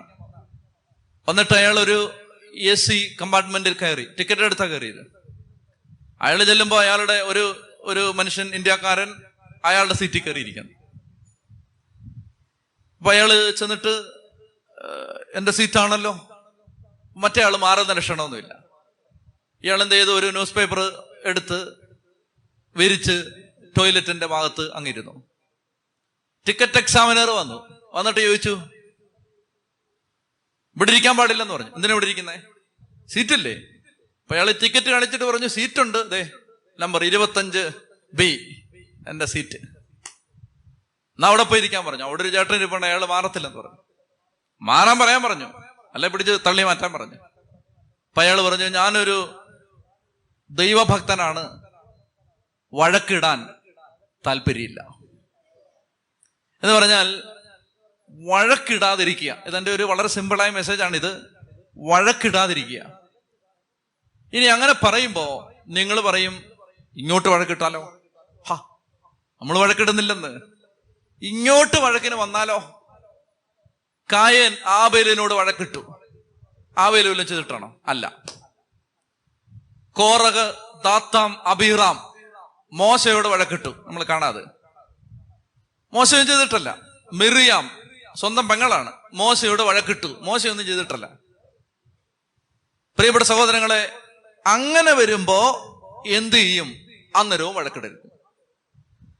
ചുരുക്കി പറഞ്ഞാൽ ശാന്തത കൈവെടിയരുത്. എത്താൻ പറ്റുമോ? എത്താൻ പറ്റി, എത്തിയിട്ടേ മരിക്കാവൂ. ഇവിടെ എത്താൻ പറ്റുമോ? ഇപ്പൊ പറ്റുന്നില്ലായിരിക്കും, പക്ഷെ എത്തിയിട്ടേ മരിക്കൂ. ഇങ്ങനെ ആരോപണങ്ങളും ആക്ഷേപങ്ങളും പ്രശ്നങ്ങളും എല്ലാം ഒരു മനുഷ്യന് 70 വയസ്സുണ്ട്. എനിക്കറിയാവുന്ന ഒരാളാ, അങ്ങനെ വന്ന അയാളെ ദുരിതത്തിൽ അങ്ങ് ബുദ്ധിമുട്ടിച്ച സമയത്ത് ആളുകൾ ചോദിച്ചു, ഇത്രേ കുത്തിയിട്ടും എന്താ പ്രതികരിക്കാത്തെന്ന് ചോദിച്ചു. ഇത്രേ കുത്തിയിട്ട് എന്താ പ്രതികരിക്കാത്തെ? അയാൾ ഇങ്ങനെ മറുപടി പറഞ്ഞു, ഞാൻ മാമോദീസ സ്വീകരിച്ചപ്പോ ക്രിസ്തുവിനോടൊപ്പം മരിച്ചു, അടക്കപ്പെട്ടു. ഇപ്പൊ ഞാൻ എന്റെ അവസ്ഥ എന്താണെന്നറിയാം? മരിച്ചിരിക്കുകയാണ്. ഡെഡ് ബോഡിയിൽ കുത്തിയാൽ ഡെഡ് ബോഡി പ്രതികരിക്കുമോ?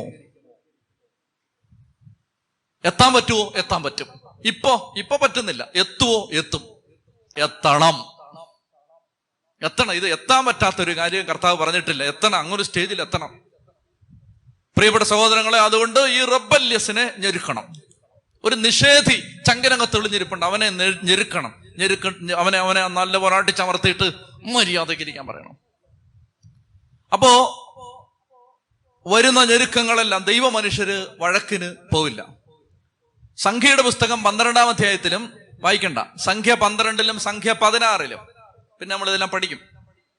മോശയോട് വഴക്കിന് വരികയാണ്. ഉദാഹരണത്തിന് മിറിയാം, നമ്മൾ രാവിലെ പറഞ്ഞ കഥാപാത്രമാണ്, പ്രവാചികയാണ്. വലിയ പ്രവാചികയാണ്, പക്ഷെ വഴക്കിടാൻ വരികയാണ്. അവര് വന്നിട്ട് പറയുകയാണ്, പിന്നെ നിനക്ക് മാത്രമാണോ ദൈവത്തിന്റെ അരുളപ്പാട്? ഞാനും ആരാണ്? ഞാനും പ്രവാചികയാണ്. പിന്നെ നിന്നോട് മാത്രമാണോ ദൈവം സംസാരിക്കുന്നത്? എന്നോടും ദൈവം സംസാരിക്കുന്നുണ്ട് എന്നൊക്കെ പറഞ്ഞിട്ട് മോശയ്ക്കെതിരെ മിറിയാം കൊടി പിടിച്ച് നിൽക്കുകയാണ്. അങ്ങനെ സമരസമിതി രൂപീകരിച്ച് മിറിയാം പ്രതിഷേധ സമരത്തിന് ഇറങ്ങിയിരിക്കുകയാണ്. ഈ സമയത്ത് മോശ എന്നാ എന്നറിയാമോ? മോശ ഇപ്പൊ കാണിച്ചു തരാന്ന് പറഞ്ഞിട്ട് ആ വടി ഇങ്ങണ്ടാന്ന് പറഞ്ഞു. പറഞ്ഞോ, ഒരു 1-ാം തരം വടിയുണ്ട് എന്റെ കയ്യില്, അഭിഷേകത്തിന്റെ വടി. ഈ വടി അങ്ങോട്ട് പൊക്കിയപ്പോ കടല് മുറിഞ്ഞതാണ്. മിറിയാം പല കഷണങ്ങളാവും ഇതങ്ങോട്ട് പൊക്കി നീക്കിട്ട് പിടിച്ചിട്ട് മിറിയാം അങ്ങനെ ചെയ്യാം. കപ്പാസിറ്റി ഉള്ള ആളാണ്, അങ്ങനെ ചെയ്യാൻ പറ്റുന്ന ആളാണ്. ഇയാൾ കുറഞ്ഞ പുള്ളിയൊന്നുമില്ല. വലിയ മഹാസാഗരം വന്ന് നിന്നപ്പോ ഉണക്കവടി എടുത്ത് വെച്ചിട്ട് 2ആക്കിയിട്ട് നടന്നു പോകാന്ന് പറഞ്ഞു. കൂളായിട്ട് ഒരു 10-20 ലക്ഷം ആളുകളെ കൊണ്ട് നടന്നു പോയ നല്ല 1-ാം തരം സാഹസിക കഥാപാത്രമാണിത്. ഇന്നും മോശയെ പോലെ ഉദാത്തമായ ലീഡർഷിപ്പ് സ്കില്ലുള്ള ഒരാളെ നമുക്ക് കണ്ടുമുട്ടാൻ പ്രയാസമാണ്. അത്രയ്ക്ക് വലിയ ലീഡറാണ് ഇദ്ദേഹം, ഭയങ്കര നേതാവ്. അത് നമുക്ക് 5 എണ്ണത്തെ കൈകാര്യം ചെയ്യാൻ പറ്റുന്നില്ല. അപ്പോഴാണ് 20 ലക്ഷം എണ്ണത്തെയും കൊണ്ട് 40 വർഷം മരുഭൂമിയിലൂടെ യാത്ര ചെയ്ത് കാനാന്റെ വാതിക്കൽ എത്തിച്ചിട്ട് കയറിക്കോളാ, ഇനി ഞാൻ വരുന്നില്ല, മരിക്കാന്ന് പറഞ്ഞിട്ട് മരിച്ചുപോയ ആളാണ്. മോശ അസാധാരണ ജന്മമാണിത്. അപ്പോഴാണ് ഒരു പീറ പെങ്കൊച്ച് വന്നിട്ട് പെങ്ങളൂച്ച് വന്നിട്ട് അളിയാക്കാണ്, നീയാണോ പ്രവാചകൻ? ആ വടി ഇങ്ങനെ എടുത്തിട്ട് ഇങ്ങനെ നീട്ടണ്ട, വടി ഇങ്ങനെ എടുത്ത് വെറുതെ കൈ പിടിച്ചാൽ മതി, അവൾ അപ്പത്തീരും. എന്താ ഈ മനുഷ്യൻ ചെയ്യുന്നറിയാമോ? അയ്യോ, അത് ഭയങ്കരമാണ്. ഈ സ്ത്രീ വഴക്കുണ്ടാക്കുന്ന സമയത്ത് മോശ ചെയ്തത്, മോശ കമിഴ്ന്നു വീണു. കമിഴ്ന്നു വീണു എന്ന് പറഞ്ഞ വഴക്കിനില്ല. ദൈവം ഉണ്ടല്ലോ, ദൈവം തീർക്കട്ടെ മോളെ. ദൈവം ഉണ്ടല്ലോ, നമ്മൾ വഴക്കിനില്ല. ദൈവം ഉണ്ടല്ലോ, ദൈവം തീർക്കട്ടെ. കമിഴ്ന്നങ്ങ് വീണു. ഹോ ദൈവമേ, എന്തൊരു മനുഷ്യനത്! ഓർക്കണം, പുതിയ നിയമമൊന്നും അല്ലത്, പഴയ നിയമം. ഈശോ ഇതൊന്നും പഠിപ്പിച്ചിട്ടില്ല. എപ്പോ ആളുകൾ വഴക്കിട്ടാലും അബീറാം, ദാത്താം, കോറഹ്, ഇത് ആരെന്നറിയാം? കൊച്ചച്ചന്മാരാ ഇതെല്ലാം. അതായത് ഇവരെല്ലാം പുരോഹിതന്മാരാണ്, ആ ഡിഗ്രിപ്പെട്ട ആളുകൾ കൊച്ചച്ചന്മാരാണ്. മോശ വല്യച്ഛൻ. കൊച്ചച്ചന്മാരെല്ലാം കൂടെ വന്നിട്ട് പറയാണ്, എന്നാ നിങ്ങൾക്ക് മാത്രമേ ഇത് ചെയ്യാൻ പറ്റത്തുള്ളൂ. അങ്ങനെ വന്ന് വഴക്കുണ്ടാക്കുന്ന സമയത്ത് മോശ കമിഴ്ന്നു വീണു. പ്രിയപ്പെട്ട സഹോദരങ്ങളെ, ഈശോയെ കുറിച്ച് പറയുന്നു, അടിച്ചവർക്ക് പുറം, താടിമീശ പറിച്ചവർക്ക് കവിൾ അവൻ കാണിച്ചു കൊടുത്തു, നിന്നയിൽ നിന്നോ തുപ്പലിൽ നിന്നോ അവൻ മുഖം തിരിച്ചില്ല. അടിച്ചവർക്ക് പുറവും താടിമീശ പറിച്ചവർക്ക് കവിളും അവൻ കാണിച്ചു കൊടുത്തു, നിന്നയിൽ നിന്നോ തുപ്പലിൽ നിന്നോ അവൻ മുഖം തിരിച്ചില്ല. പിന്നെ പറയുന്നു, കൊല്ലാൻ കൊണ്ടുപോകുന്നവരുടെ മുമ്പിൽ ആടിനെ പോലെ അവൻ മൗനം പാലിച്ചു, താഴ്മ നിമിത്തം അവൻ വാ തുറന്നില്ല. അപ്പോ ശാന്തശീലർ ഭാഗ്യവാന്മാർ, അവർ ഭൂമി അവകാശമാക്കും. മിറിയാമിനെ കുറിച്ച് 2-3 ലൈനേ ഉള്ളൂ ഈ പുസ്തകത്തിൽ. മോശയെ കുറിച്ച് പാരഗ്രാഫുകൾ നീണ്ടു കിടക്കുകയാണ്, അധ്യായങ്ങൾ നീണ്ടു കിടക്കുന്നു. മിറിയാമിനെ ആരും ഓർക്കുന്നില്ല, മോശ എല്ലാവരും ഓർത്തിരിക്കുന്നു. കോറഹിനെ, ദാത്താമിനെ, അബീറാമിനെ ആരും ഓർക്കുന്നില്ല, മോശയെ സകലരും ഓർത്തിരിക്കുന്നു. പ്രിയപ്പെട്ട മക്കളെ, അതുകൊണ്ട് വഴക്കിനില്ല. എനിക്ക് വല്ലാതെ എന്നെ സ്വാധീനിച്ച ഒരു മനുഷ്യനുണ്ട്. അദ്ദേഹത്തിന്റെ പേര് സാമുവേൽ ബ്രങ്കിൾ. ഇടപെട്ടതെന്ന് വെച്ചാൽ അമേരിക്കക്കാരനാണ്. മെത്തഡിസ്റ്റ് സഭ, അതായത് പല കത്തോലിക്ക സഭ, ഓർത്തഡോക്സ് സഭ, യാക്കോബ സഭ എന്ന് പറഞ്ഞ പോലെ ഒരു സഭയാണ് മെത്തഡിസ്റ്റ് സഭ. മെത്തഡിസ്റ്റ് സഭ, അങ്ങനെ ഒരു സഭയുണ്ട്. അപ്പൊ ഈ മെത്തഡിസ്റ്റ് സഭയിലെ മെത്രാനാവാൻ സാധ്യതയുള്ള ആളായിരുന്നു സാമുവേൽ ബ്രങ്കിൾ. എന്ന് പറഞ്ഞാൽ നല്ലപോലെ അടങ്ങി മര്യാദയ്ക്ക് നിന്ന ബിഷപ്പാവാം, അങ്ങനെയുള്ള കാലിബറുള്ള ആളാണ്. അദ്ദേഹത്തിന്റെ ആഗ്രഹമായിരുന്നു മെത്രാനാവണം, ആഗ്രഹമുള്ള ആളാണ്. നന്നായിട്ട് പ്രസംഗിക്കുന്ന ആളാണ്. അമേരിക്കയിലെ ഏറ്റവും വലിയ മെത്തഡിസ്റ്റ് പള്ളിയിൽ 10,000 തിങ്ങി നിറഞ്ഞു നിൽക്കുന്ന സ്റ്റേജിൽ ദൈവവചനം പങ്കുവെച്ചുകൊണ്ടിരുന്ന ആളാണ് സാമുവേൽ ബ്രങ്കിൾ. കേൾക്കുന്നുണ്ടോ? ആരാ? Samuel Brinkle. അങ്ങനെ ഇരിക്കുമ്പോഴാണ് നിങ്ങൾ സാൽവേഷൻ ആർമി എന്നൊരു സഭ കേട്ടിട്ടുണ്ടോ? രക്ഷാസൈന്യം, കേരളത്തിലൊക്കെ ഉണ്ട്. അപ്പൊ അത് തുടങ്ങുന്നത് വില്യം ബൂത്ത് എന്ന് പറയുന്ന, ബൂത്ത് ടെലിഫോൺ ബൂത്ത് എന്ന് കേട്ടിട്ട്, അതുപോലെ വില്യം ബൂത്ത് എന്ന് പറയുന്ന ഒരു ചേട്ടനാണ്, ഒരു സഹോദരനാണ് ആ പ്രസ്ഥാനം തുടങ്ങുന്നത്. William booth. അത് തുടങ്ങുന്നത് ലണ്ടനിലാണ്. അമേരിക്ക ഒരു സ്ഥലം, ലണ്ടൻ വേറൊരു സ്ഥലം. അങ്ങനെ അമേരിക്കയിൽ നിന്ന് 3000 കിലോമീറ്റർ യാത്ര ചെയ്ത് അറ്റ്ലാന്റിക് സമുദ്രം കടന്ന് ഈ മനുഷ്യൻ ലണ്ടനിലെത്തി. ആര്? Samuel Brinkle. മെത്തഡിസ്റ്റ് സഭയിൽ നിന്നായിരുന്നെങ്കിൽ മെത്രാനാവായിരുന്നു. തീമാറുന്ന പ്രസംഗം പറയുന്ന ആളാണ്. 10,000 അദ്ദേഹത്തിന്റെ പ്രസംഗം കേൾക്കാൻ തടിച്ചുകൂടുന്ന ആളാണ് സാമുവേൽ ബ്രങ്കിൾ. അങ്ങനെ ഇരിക്കുമ്പോൾ ഈ രക്ഷാസൈന്യം തുടങ്ങി. അസാധാരണമായ ദൈവിക പ്രവർത്തികൾ അവരിലൂടെ നടക്കുന്നതായി വായിച്ചറിഞ്ഞു. സാമുവേൽ ബ്രങ്കിൾ പ്രാർത്ഥിച്ച് ഒരു തീരുമാനം എടുത്തു. അദ്ദേഹം ഈ രക്ഷാസൈന്യത്തിൽ ചേരാനായിട്ട് തീരുമാനിച്ചു. എല്ലാവരെയും ഒന്നും വില്യം ബൂത്ത് എടുക്കില്ല. അങ്ങനെ അവിടെ ചെന്നിട്ട് അദ്ദേഹം പറഞ്ഞു, ഞാൻ ഈ മെത്തഡിസ്റ്റ് സഭയിലെ വളരെ ഒരു ഭാവിയുള്ള പ്രസംഗകനാണ് ഞാൻ. എനിക്ക് അവിടെ നിന്നാൽ എനിക്ക് മെത്രാനാവാൻ കാലിബറുള്ള ആളാണ്. അതൊക്കെ സത്യമാണ്, വെറുതെ പൊങ്ങച്ചം പറയുന്നതൊന്നുമല്ല. അങ്ങനെയുള്ളൊരു മനുഷ്യൻ അദ്ദേഹം യാത്ര ചെയ്ത് അറ്റ്ലാന്റിക് സമുദ്രം കടന്ന് അദ്ദേഹം ലണ്ടനിലെത്തി. അദ്ദേഹം അവിടെ ചെന്ന് അദ്ദേഹം വില്യം ബൂത്തിന്റെ അടുത്ത് എന്നിട്ട് പറഞ്ഞു, ഞാനും നിങ്ങളുടെ ടീമിൽ ചേരാനായിട്ട് ആഗ്രഹിക്കുന്നു. വില്യം ബൂത്തിന് ഇയാളെ കണ്ടപ്പോ തന്നെ അത്ര നല്ലത് തോന്നിയില്ല.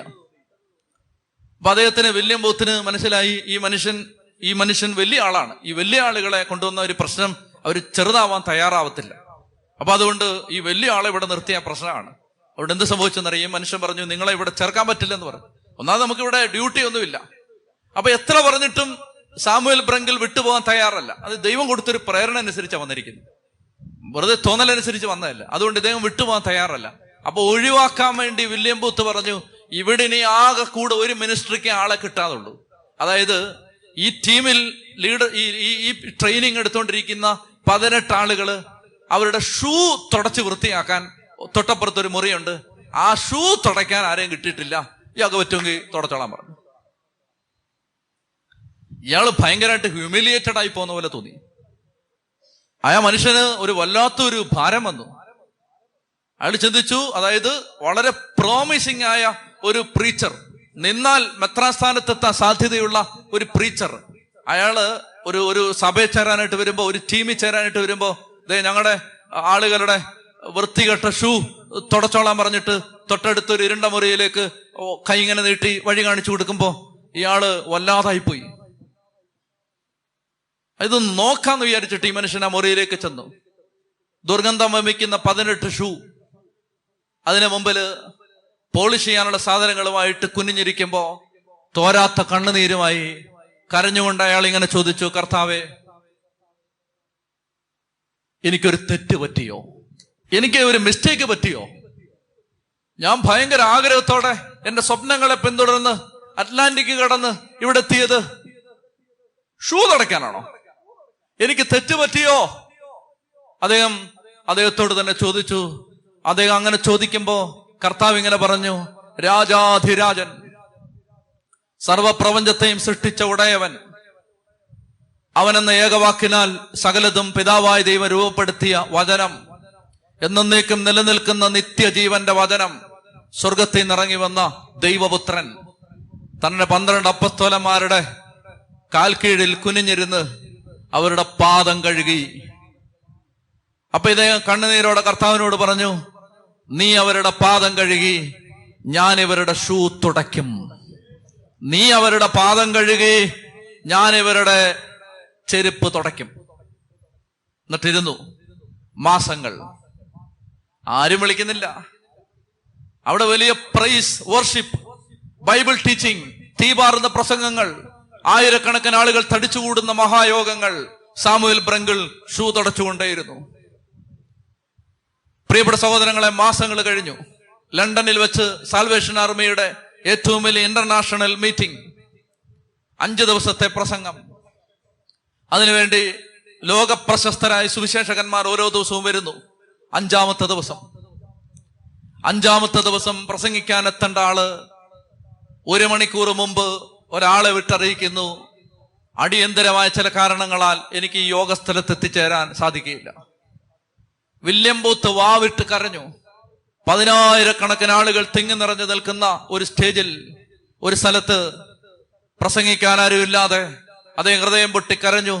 കർത്താവിന്റെ അടുത്ത് മുട്ടമേ നിന്നു. ദൈവമേ, ഈ 5-ാം ദിവസം, ഇന്ന് ശരിക്കും സ്വർഗത്തിന്റെ തീ ഇറങ്ങേണ്ട ദിവസം, ഏറ്റവും പ്രതീക്ഷയോടെ മാസങ്ങൾ പ്രാർത്ഥിച്ച് ഞങ്ങൾ കാത്തിരുന്ന സുവിശേഷകൻ എത്തില്ല എന്ന് പറയുമ്പോ ഞങ്ങൾ ഈ രാത്രിക്ക് വേണ്ടി എന്തു ചെയ്യും എന്ന് ചോദിച്ച് ഹൃദയം തകർന്ന് ഈ മനുഷ്യൻ വാവിട്ട് കരയുമ്പോ ദൈവത്തിന്റെ ആത്മാവ് ഹൃദയത്തിൽ സംസാരിച്ചു. ഇന്ന് രാത്രിക്ക് വേണ്ടി ദൈവവചനം പ്രസംഗിക്കാൻ ഞാൻ ഒരുക്കിക്കൊണ്ടിരുന്നവൻ തൊട്ടടുത്ത ഇരുണ്ട മുറിയിൽ 18 ഷൂവും തുടച്ചുകൊണ്ടിരിപ്പുണ്ട്. അവനെ വിളിച്ച് സ്റ്റേജിൽ കയറ്റിക്കൊള്ളുക. വില്യം ബൂത്ത് പറയാണ്, ദൈവമേ, നിനക്ക് തെറ്റ് പറ്റിയോ? ആ ഷൂ തുടയ്ക്കുന്നവനോ? കർത്താവ് പറഞ്ഞു, ഇന്ന് രാത്രിക്ക് വേണ്ടി ദൈവം കരുതി വെച്ചിരിക്കുന്നത് ആ ഷൂ തുടയ്ക്കുന്നവനെയാണ്. ഈ മനുഷ്യകത്തേക്ക് ചെന്നു, കുനിഞ്ഞ് ഒന്നും മിണ്ടാതെ ഷൂ പോളിഷ് ചെയ്തുകൊണ്ടിരിക്കുന്ന സാമുവേൽ ബ്രങ്കിളിനെ വിളിച്ചിട്ട് അദ്ദേഹം പറഞ്ഞു, പരിശുദ്ധാത്മാവ് പറയുന്നു, സാൽവേഷൻ ആർമിയുടെ 5-ാമത്തെ ഈ ഇന്റർനാഷണൽ ഗോസ്പൽ നൈറ്റിന്റെ 5-ാമത്തെ രാത്രിയിൽ ഇന്ന് 10,000-ങ്ങളോട് സുവിശേഷം പറയേണ്ടത് നീയാണ്. എളിമയോടെ അദ്ദേഹം അത് സ്വീകരിച്ചു. അദ്ദേഹം സ്റ്റേജിലേക്ക് കയറി. പ്രിയപ്പെട്ട സഹോദരങ്ങളെ, സാൽവേഷൻ ആർമിയുടെ ചരിത്രം അന്ന് രാത്രി മുതൽ മാറുകയാണ്. ദൈവം ഇതുപോലെ ഇടപെട്ടൊരു രാത്രി ആ സഭയുടെ ചരിത്രത്തിലില്ലെന്ന് അതിന്റെ ചരിത്രം എഴുതിയിട്ടവർ പറഞ്ഞിട്ടുണ്ട്. പ്രിയപ്പെട്ട സഹോദരങ്ങളെ, വരുന്ന ദുരിതങ്ങളെല്ലാം സ്വീകരിക്കുക. ശാന്തശീലർ ഭാഗ്യവാന്മാർ. ഇന്ന് ഇവിടെ ഇരുന്നുകൊണ്ട് കത്തോലിക്ക സഭയിലെ ഒരു അച്ഛൻ ബൈബിള് പഠിപ്പിക്കുമ്പോൾ രക്ഷാസൈന്യത്തിൽ ഉൾപ്പെട്ടിരിക്കുന്ന സഭയിലല്ലാത്ത ഒരാളുടെ പേര് പറഞ്ഞ് അയാളെ സെലിബ്രേറ്റ് ചെയ്യുമ്പോൾ നിങ്ങൾ ഓർക്കണം, ലണ്ടനിൽ ഏതോ ഒരു കാലത്ത് 1878 ലണ്ടനിലെ ഒരു രക്ഷാസൈന്യം ഗ്രൂപ്പിൽ വന്ന് ചേർന്ന സാമുവേൽ ബ്രങ്കിൾ എന്ന മഹാവിശുദ്ധനെ ഇന്ന് കത്തോലിക്ക സഭയിലെ ഒരു മീറ്റിംഗിൽ ഓർക്കുമ്പോൾ നിങ്ങൾ ഓർക്കണം, മത്തായി 5:5 ശാന്തശീലർ ഭാഗ്യവാന്മാർ, അവർ ഭൂമി അവകാശമാക്കും. അതാണ് ഈ വചനത്തിന്റെ അർത്ഥം. അതുകൊണ്ട് ഞെരുക്കുന്ന ദൗർഭാഗ്യങ്ങളിൽ ശാന്തത വെടിയരുത്. പ്രയാസമാണിത്. പക്ഷെ ഇത് എങ്ങനെയെങ്കിലും അതിനുവേണ്ടി കൃപ ചോദിക്കണം, ഇത് പ്രാർത്ഥിക്കണം. വഴക്ക്, വൈരാഗ്യം, വെറുപ്പ്, കലഹം, ഭിന്നത, ഇവയുടെ മേലെല്ലാം കർത്താവ് ഇറങ്ങി വരണം. കൃപ കിട്ടണം. പ്രത്യേകിച്ച് കുടുംബങ്ങൾ, എല്ലാ ഭിന്നതയുടെ സ്വാധീനങ്ങളുടെ മേലും കർത്താവ് ഇറങ്ങി വരണം. ഭാര്യ ഭർത്താക്കന്മാർക്ക് സ്വയം നിയന്ത്രിക്കാൻ പറ്റണം. എല്ലാ കാര്യങ്ങളും സമചിത്തതയോടെ കാണാൻ പറ്റണം. ദൈവത്തിന്റെ കണ്ണോടെ കുടുംബത്തെ നോക്കിക്കാണാൻ പറ്റണം. ദൈവത്തിന്റെ കണ്ണുകളോടെ ഭാര്യാഭർത്തൃ ബന്ധത്തെ കാണാൻ പറ്റണം. അതിന് കർത്താവ് കൃപ തരണം. 4-ാമത്തേത്, നീതിക്ക് വേണ്ടി വിശക്കുകയും ദാഹിക്കുകയും ചെയ്യുന്നവർ ഭാഗ്യവാന്മാർ, അവർക്ക് സംതൃപ്തി ലഭിക്കും. നീതിക്ക് വേണ്ടി വിശക്കുക, ദാഹിക്കുക എന്ന് പറയുമ്പോൾ നമ്മൾ വിചാരിക്കരുത് ഇത് സമരമാണ്. സമരമല്ല ഇത്. നീതിക്ക് വേണ്ടി, നീതി കിട്ടാൻ വേണ്ടി സമരം ചെയ്യുന്നതല്ലിത്. അങ്ങനെ പലരും ഇതിനെ, ഈ വാക്യത്തെ വ്യാഖ്യാനിക്കുന്നത് കേട്ടിട്ടുണ്ട്. അത് തെറ്റാണ്. ഇവിടെ ഉപയോഗിച്ചിരിക്കുന്ന വാക്ക് ജസ്റ്റിസ് അല്ല, റൈച്ചസ്നെസ്. ഉപയോഗിച്ചിരിക്കുന്ന വാക്ക് ജസ്റ്റിസ് അല്ല, റൈച്ചസ്നെസ്. നീതി എന്ന മലയാളത്തിൽ ഉപയോഗിച്ചിരിക്കുന്നത് കൊണ്ട് തെറ്റിദ്ധരിക്കരുത്. ഉപയോഗിച്ചിരിക്കുന്ന വാക്ക് റൈച്ചസ്നെസ് എന്ന് പറഞ്ഞാൽ അതിന്റെ എളുപ്പത്തിൽ മനസ്സിലാകാവുന്ന അർത്ഥം എന്ന് പറഞ്ഞാൽ വിശുദ്ധി. വിശുദ്ധിക്ക് വേണ്ടി വിശക്കുകയും ദാഹിക്കുകയും ചെയ്യുന്നവർ ഭാഗ്യവാന്മാർ എന്നാണ് ഇതിന്റെ അർത്ഥം. അല്ല, ഞങ്ങൾക്ക് നീതി കിട്ടിയില്ലേ എന്ന് പറഞ്ഞുകൊണ്ട് സമരം ചെയ്യുന്നതല്ല ഇത്. മറിച്ച് നീതിക്ക് വേണ്ടി വിശക്കുകയും ദാഹിക്കുകയും ചെയ്യുക എന്ന് പറഞ്ഞാൽ വിശുദ്ധിക്ക് വേണ്ടി, ദൈവം ആഗ്രഹിക്കുന്ന ഒരു ജീവിത ശൈലിക്ക് വേണ്ടി വിശക്കുകയും ദാഹിക്കുകയും ചെയ്യുക. പാപം ഉപേക്ഷിക്കാൻ ആഗ്രഹിക്കുന്നുണ്ട്. അനേകം ആളുകൾ പറയുന്ന, നമ്മളെല്ലാം പറയുന്ന ഒരു വിഷയമാണ്. അതായത് പാപത്തിൽ നിന്ന് രക്ഷപ്പെടാനായിട്ട് ആഗ്രഹിക്കുന്നു, പറ്റുന്നില്ല. ഇവിടെ ഒരു പ്രശ്നമുണ്ട്. എന്തെന്നറിയാമോ? അതായത് എന്തും മാത്രം ഈ പാപത്തിൽ നിന്ന് രക്ഷപ്പെടാൻ ഒരാൾ ആഗ്രഹിക്കുന്നു എന്നൊരു ചോദ്യമുണ്ട്. എല്ലാ പാപത്തിനും ഒരു സുഖമുണ്ട്. പാപം ഒരു സുഖം സമ്മാനിക്കും. ഇപ്പൊ എല്ലാ പാപത്തിനും സുഖമുണ്ട്. അതുകൊണ്ട് പാപത്തിൽ നിന്ന് രക്ഷപ്പെടാൻ ഒരാൾ ആത്മാർത്ഥമായി ആഗ്രഹിക്കുന്നെങ്കിൽ അതിനെ വിളിക്കുന്ന പേരാണ് വിശപ്പ്, ദാഹം. വിശപ്പ് ആർട്ടിഫിഷ്യലായിട്ട് ഉണ്ടാക്കാൻ പറ്റില്ല. പിള്ളേരെയൊക്കെ തല്ലിയിട്ട് നിനക്ക് വിശപ്പുണ്ടാവട്ടെ എന്ന് പറഞ്ഞാൽ പിള്ളേർക്ക് കലിയുണ്ടാവും, വിശപ്പുണ്ടാവില്ല. അപ്പൊ അതുകൊണ്ട് ദാഹം ആർട്ടിഫിഷ്യലായിട്ട് ജനറേറ്റ് ചെയ്യാൻ പറ്റുമോ? അത് തന്നെ വരണം, ദാഹം. പ്രിയപ്പെട്ടവരെ, ഏത് പാപത്തിൽ നിന്നും രക്ഷപ്പെടാൻ പറ്റും, ഇതറിഞ്ഞിരിക്കണം. ഏത് പാപത്തിൽ നിന്നും രക്ഷപ്പെടാൻ പറ്റും, ഏത് പാപത്തിൽ നിന്നും. എന്തുകൊണ്ട് അങ്ങനെ പറയാം? എന്താ അതിന്റെ ലോജിക്ക്? അതിന്റെ ലോജിക്ക് ഇതാണ്. മത്തായി 1:21, അവൻ തന്റെ ജനത്തെ അവരുടെ പാപങ്ങളിൽ നിന്ന് മോചിപ്പിക്കും. ഇത് വചനമാണെങ്കിൽ, വചന സത്യമാണെങ്കിൽ ഏത് പാപത്തിൽ നിന്നും മനുഷ്യന് രക്ഷപ്പെടാൻ പറ്റും. ഇത് അറിഞ്ഞിരിക്കണം, ശ്രദ്ധിച്ചിരിക്കണം. ആ പാപത്തിൽ നിന്ന് രക്ഷപ്പെടാൻ പറ്റുന്നില്ല. പാപത്തിൽ നിന്ന് രക്ഷപ്പെടാൻ പറ്റുന്നില്ലെങ്കിൽ പല കാരണങ്ങളുണ്ട്. അതിലെ ഒരു കാരണം ദാഹം ശരിയായിട്ടില്ല, നല്ലതുപോലെ ദാഹിക്കുന്നില്ല. എത്രയോ പേര് രക്ഷപ്പെടുന്നവരുടെ ഉള്ളിൽ ഒരു ദാഹമുണ്ട്, രക്ഷപ്പെടാനുള്ള ഒരു ആഗ്രഹമുണ്ട്. അപ്പൊ ഈ ദാഹമാണ്. അതുകൊണ്ടാണ് ഈശോ പറഞ്ഞത്, ആർക്കെങ്കിലും ദാഹിക്കുന്നെങ്കിൽ എന്റെ അടുത്ത് വന്ന് കുടിക്കട്ടെ. പരിശുദ്ധാത്മാവിനെ ആർക്കാ കിട്ടുന്നത്? ദാഹിക്കുന്നവർക്ക്. അപ്പൊ ഇവിടെ ഈശോ പറയുകയാണ്, നീതിക്ക് വേണ്ടി. നീതി എന്ന് പറഞ്ഞാൽ ഈശോ അനുശാസിക്കുന്ന ജീവിത ശൈലി, സ്വർഗം ആഗ്രഹിക്കുന്ന ജീവിത ശൈലി. ഞാൻ എങ്ങനെ ജീവിക്കണം, നീ എങ്ങനെ ജീവിക്കണം, നമ്മെക്കുറിച്ച് ദൈവം എന്താണോ നമ്മൾ എങ്ങനെ ജീവിക്കണമെന്ന് ആഗ്രഹിക്കുന്നോ അതാണ് ഈ നീതി. എളുപ്പത്തിൽ മനസ്സിലാവുന്ന ഭാഷയിൽ പറയുമ്പോൾ വിശുദ്ധി. വിശുദ്ധിക്ക് വേണ്ടി ആഗ്രഹിക്കണം, ദാഹിക്കണം, വിശക്കണം. അതായത് നമ്മള് ഇപ്പൊ 3 മാസം ബൈബിൾ വായിച്ചപ്പോ നമ്മൾ നിയോഗം എഴുതി, ജോലി കിട്ടണം, ഇഷ്ടംപോലെ കാര്യങ്ങൾ നടക്കണം, നമ്മൾ വചനം ആവർത്തിക്കുന്നു. ഇതേ ഇപ്പൊ എൻ്റെ ബൈബിളിനകത്തിരുന്നാണ് ഒരു സാക്ഷിയുണ്ട്. ഇതൊരു അമ്മ എഴുതി തന്ന സാക്ഷിയാണ്, വായിക്കുന്നൊന്നുമില്ല ഞാൻ. അതായത് ഇതിനകത്ത് പറഞ്ഞിരിക്കുന്ന ചുരുക്കം ഇതാണ്: 2 മക്കമായർ 8:18. ഒരു മകന് വിസ തീരാൻ 5 ദിവസം കൂടെ ഉള്ളൂ, തിരിച്ചു വരാൻ 5 ദിവസം കൂടെ ഉള്ളൂ. അപ്പോഴാണ് അമ്മ നമ്മളിവിടെ പറഞ്ഞ ഒരു സാക്ഷ്യം കേട്ടു. സാക്ഷ്യം കേട്ടിട്ട് അമ്മ പെട്ടെന്ന് മോനെ വിളിച്ചു പറഞ്ഞു, മോനെ 2 മക്കമായർ 8:18 വായിക്കടാ, 100 തവണ ചൊല്ലടാ. 100 തവണ 2 മക്കമായർ 8:18 ചൊല്ലടാന്ന് പറഞ്ഞു. അവൻ പറഞ്ഞു, ഇനി 5 ദിവസം കൂടെ ഉള്ളൂ, അങ്ങോട്ട് വരാൻ ടിക്കറ്റും റെഡി ആക്കിയിട്ടിരിക്കാന്ന് പറഞ്ഞു, തിരിച്ചു വരാനായിട്ട്. ഇനി 2 മക്കമായർ 8:18. അപ്പൊ അമ്മച്ചി വിളിച്ച് അമ്മച്ചി പറഞ്ഞുകൊണ്ടിരിക്കുകയാണ്, എന്റെ പൊന്നു മോനെ നീ ഒന്ന് പറയടാ, 100 തവണ പറയടാ. അവസാനം അവൻ സഹിയിട്ട് 100 തവണ പറഞ്ഞു. ഈ അമ്മയെ 100 തവണ പറഞ്ഞു. ആണ്ടാടാ 2 സ്ഥലത്തുനിന്ന് ജോലി. ഇതാണ് ഈ സാക്ഷ്യം. സാക്ഷ്യം നല്ലതാണ്. ആ അമ്മയെ ഞാൻ ബഹുമാനിക്കുന്നു, സ്നേഹിക്കുന്നു. ഞാൻ ചോദിക്കട്ടെ, ഈ ജോലി കിട്ടാനുള്ള ദാഹം, നിന്റെ അസൂയ മാറാൻ, നിന്റെ മോഹം മാറാൻ, ജഡികാസക്തി മാറാൻ, അത്യാഗ്രഹം മാറാൻ 100 തവണ നീ പറഞ്ഞിരുന്നെങ്കിൽ അത് വണ്ടേ മാറിയനെ. അതിന് ഈ ദാഹം ഇല്ലെന്ന്, ഈ ദാഹം അതിനില്ല. മനസ്സിലാവുന്നുണ്ടോ? നീതിക്ക് വേണ്ടി വിശക്കണം, ദാഹിക്കണം. 21 ദിവസത്തെ ഉപവാസം എടുത്തു. സന്തോഷം, ഹല്ലേലൂയ, എനിക്ക് സന്തോഷം. ഞാൻ പറഞ്ഞിട്ടാണ് എടുത്തത്, ഞാനാണ് പറഞ്ഞത്. 21 ദിവസത്തെ ഉപവാസം എനിക്ക് വളരെ സന്തോഷം. പക്ഷെ ഞാൻ ചോദിക്കട്ടെ, എന്റെ അഹങ്കാരം മാറാൻ 21 ദിവസത്തെ ഉപവാസം ആരെടുത്തിട്ടുണ്ട്?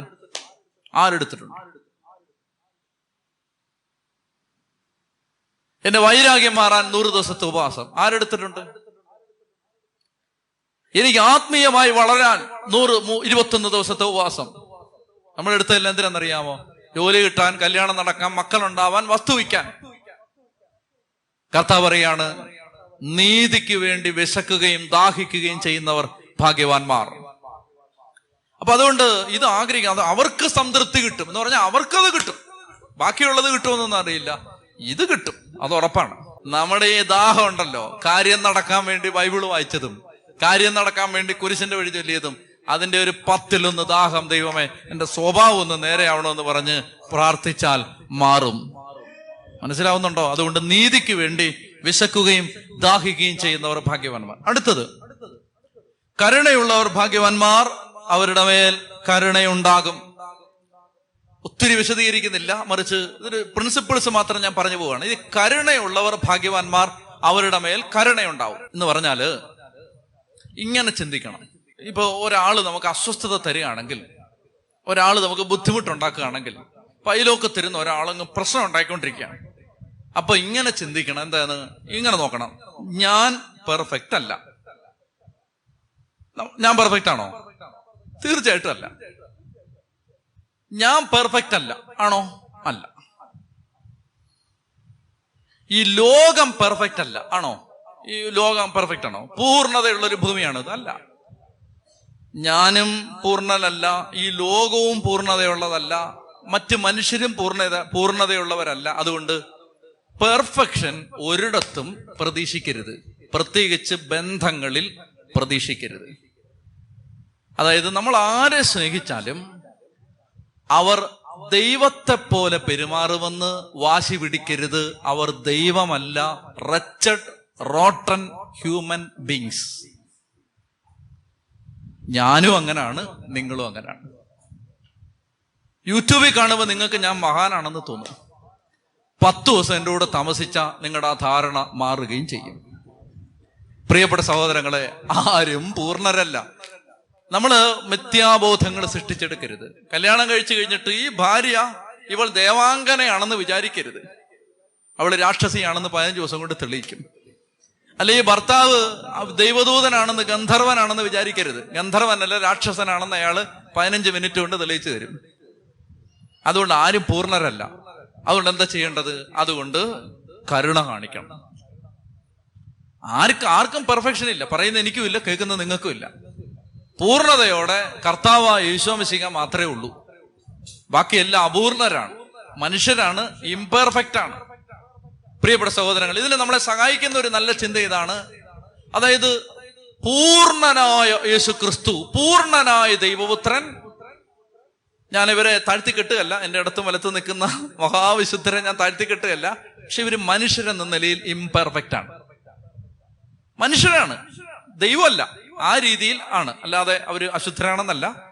മറിച്ച് യോസേപ്പ് പിതാവും പരിശുദ്ധ അമ്മയും അവർ മനുഷ്യരാണ് എന്ന നിലയിൽ അവർ ലിമിറ്റഡ് ആണ്, പരിമിതിയുള്ളവരാണ്. മഹാപൂർണനായ ഒരു ദൈവം ഇംപെർഫെക്റ്റ് ആയ മാതാപിതാക്കളുടെ കീഴിൽ 30 കൊല്ലം അവർക്ക് വിധേയനായി ജീവിച്ചു. അപ്പൊ അതുകൊണ്ട് ആർക്കും പൂർണ്ണതയില്ല. പ്രിയപ്പെട്ട സഹോദരങ്ങളെ, അതുകൊണ്ട് ഈശോ പറയുകയാണ്, കരുണയുള്ളവർ ഭാഗ്യവാന്മാർ, അവർക്ക് കരുണ തിരിച്ചു കിട്ടും. അതാണ് അതിന്റെ റിസൾട്ട്. നമുക്ക് കരുണ കൊടുത്താൽ കരുണ തിരിച്ചു കിട്ടും. ഇവിടെ കരുണ കൊടുത്താൽ അവിടുന്ന് കിട്ടും, അവിടെ കരുണ കൊടുത്താൽ ഇവിടുന്ന് കിട്ടും. മനസ്സിലാവുന്നുണ്ടോ? അതായത് നമ്മൾ വളരെ റഫ് ആൻഡ് ടഫ് ആണെങ്കിൽ, ഇപ്പൊ നിങ്ങൾ ഭാര്യയോട് ഭയങ്കര ടഫാണ്, ഒരു തരത്തിലും ഭാര്യയെ നിങ്ങൾ ഒരു ഫ്രീ ആക്കാൻ ഉദ്ദേശിക്കുന്നില്ല. നിങ്ങൾ ഓഫീസിൽ ചെല്ലുമ്പോൾ നിങ്ങൾക്ക് അത് തന്നെ തിരിച്ചു കിട്ടും. കൊടുക്കുന്ന അതേ അളവിൽ തിരിച്ചു കിട്ടും. ഇതുപോലെ സത്യമായ ഒരു വചനം. കൊടുക്കുന്നത് അതേ അളവിൽ തിരിച്ചു കിട്ടും. സന്തോഷമായോ? നല്ലത് കൊടുത്താൽ നല്ലത് കിട്ടും, മോശം കൊടുത്താൽ മോശം കിട്ടും. അത് ജീവിതത്തിന്റെ ഒരു മിസ്റ്ററിയാണത്. അത് എവിടെങ്കിലും വെച്ച് അതിങ്ങനെ കിട്ടും. ബിസിനസ്സിൽ പെർഫെക്ഷൻ ആഗ്രഹിക്കാം, കുടുംബത്തിലും ബന്ധങ്ങളിലും അത് ആഗ്രഹിക്കരുത്. മനസ്സിലാകുന്നത്? ഇത് പ്രിൻസിപ്പിളാണ്. ബിസിനസ്സിൽ, അത് നമ്മളൊരു സ്ഥാപനം നടത്തുന്നു, അവിടെ നിങ്ങൾ പെർഫെക്ഷൻ ആഗ്രഹിച്ചു. ഒരു 9 മണിക്ക് നിങ്ങൾ വരണം, 9:30 ഒപ്പിടണം, 11 മണിക്ക് ചായ കുടിക്കണം, അത് ചെയ്തു. വീട്ടിൽ നടക്കത്തില്ല. വീട്ടിലിങ്ങനെ ടൈം ടേബിൾ വെച്ച് കാര്യങ്ങളൊന്നും നടക്കത്തില്ല. വീടിന് അതിന്റെ ക്രമക്കേടുണ്ട്, ആ ക്രമക്കേടിലാണ് അതിന്റെ സൗന്ദര്യം. ബന്ധങ്ങളിൽ അതിന്റെ ക്രമക്കേടുണ്ട്, ആ ക്രമക്കേടിലാണ് അതിന്റെ സൗന്ദര്യം. നമ്മൾ യന്ത്രമനുഷ്യരൊന്നും അല്ല, നമുക്ക് എല്ലാം ചിട്ടപ്പെടുത്തി പെരുമാറാനൊന്നും പറ്റില്ല. അതുകൊണ്ട് എന്ത് ചെയ്യണം? ആ ക്രമക്കേടിലാണ് അതിന്റെ ബ്യൂട്ടി. അതാണ് മനുഷ്യർ, അതാണ് മനുഷ്യന്റെ ബന്ധം. മനസ്സിലാവുന്നുണ്ടോ? അടുത്തത്, ഹൃദയശുദ്ധിയുള്ളവർ ഭാഗ്യവാന്മാർ, അവർ ദൈവത്തെ കാണും. ഹൃദയശുദ്ധി എന്ന് പറയുന്നത് 2 അർത്ഥത്തിലാണ് മനസ്സിലാക്കേണ്ടത്. ഹൃദയശുദ്ധി എന്ന് പറഞ്ഞാൽ ശുദ്ധ മനസാക്ഷി അല്ല. ഹൃദയശുദ്ധി എന്ന് പറയുന്നത് ശുദ്ധ മനസാക്ഷിയല്ല. എന്താ ഈ വ്യത്യാസം? ഇപ്പൊ നമ്മള് 100 തെറ്റ് ചെയ്തു, 100 തെറ്റും നമ്മൾ കർത്താവിന്റെ സന്നിധിയിൽ ഏറ്റു പറഞ്ഞു. 100 തെറ്റും കർത്താവ് നമ്മളോട് ക്ഷമിച്ചു. അപ്പൊ നമ്മുടെ മനസാക്ഷി ക്ലിയറായി. പക്ഷെ ഹൃദയം ക്ലിയർ ആവണമെന്നില്ല.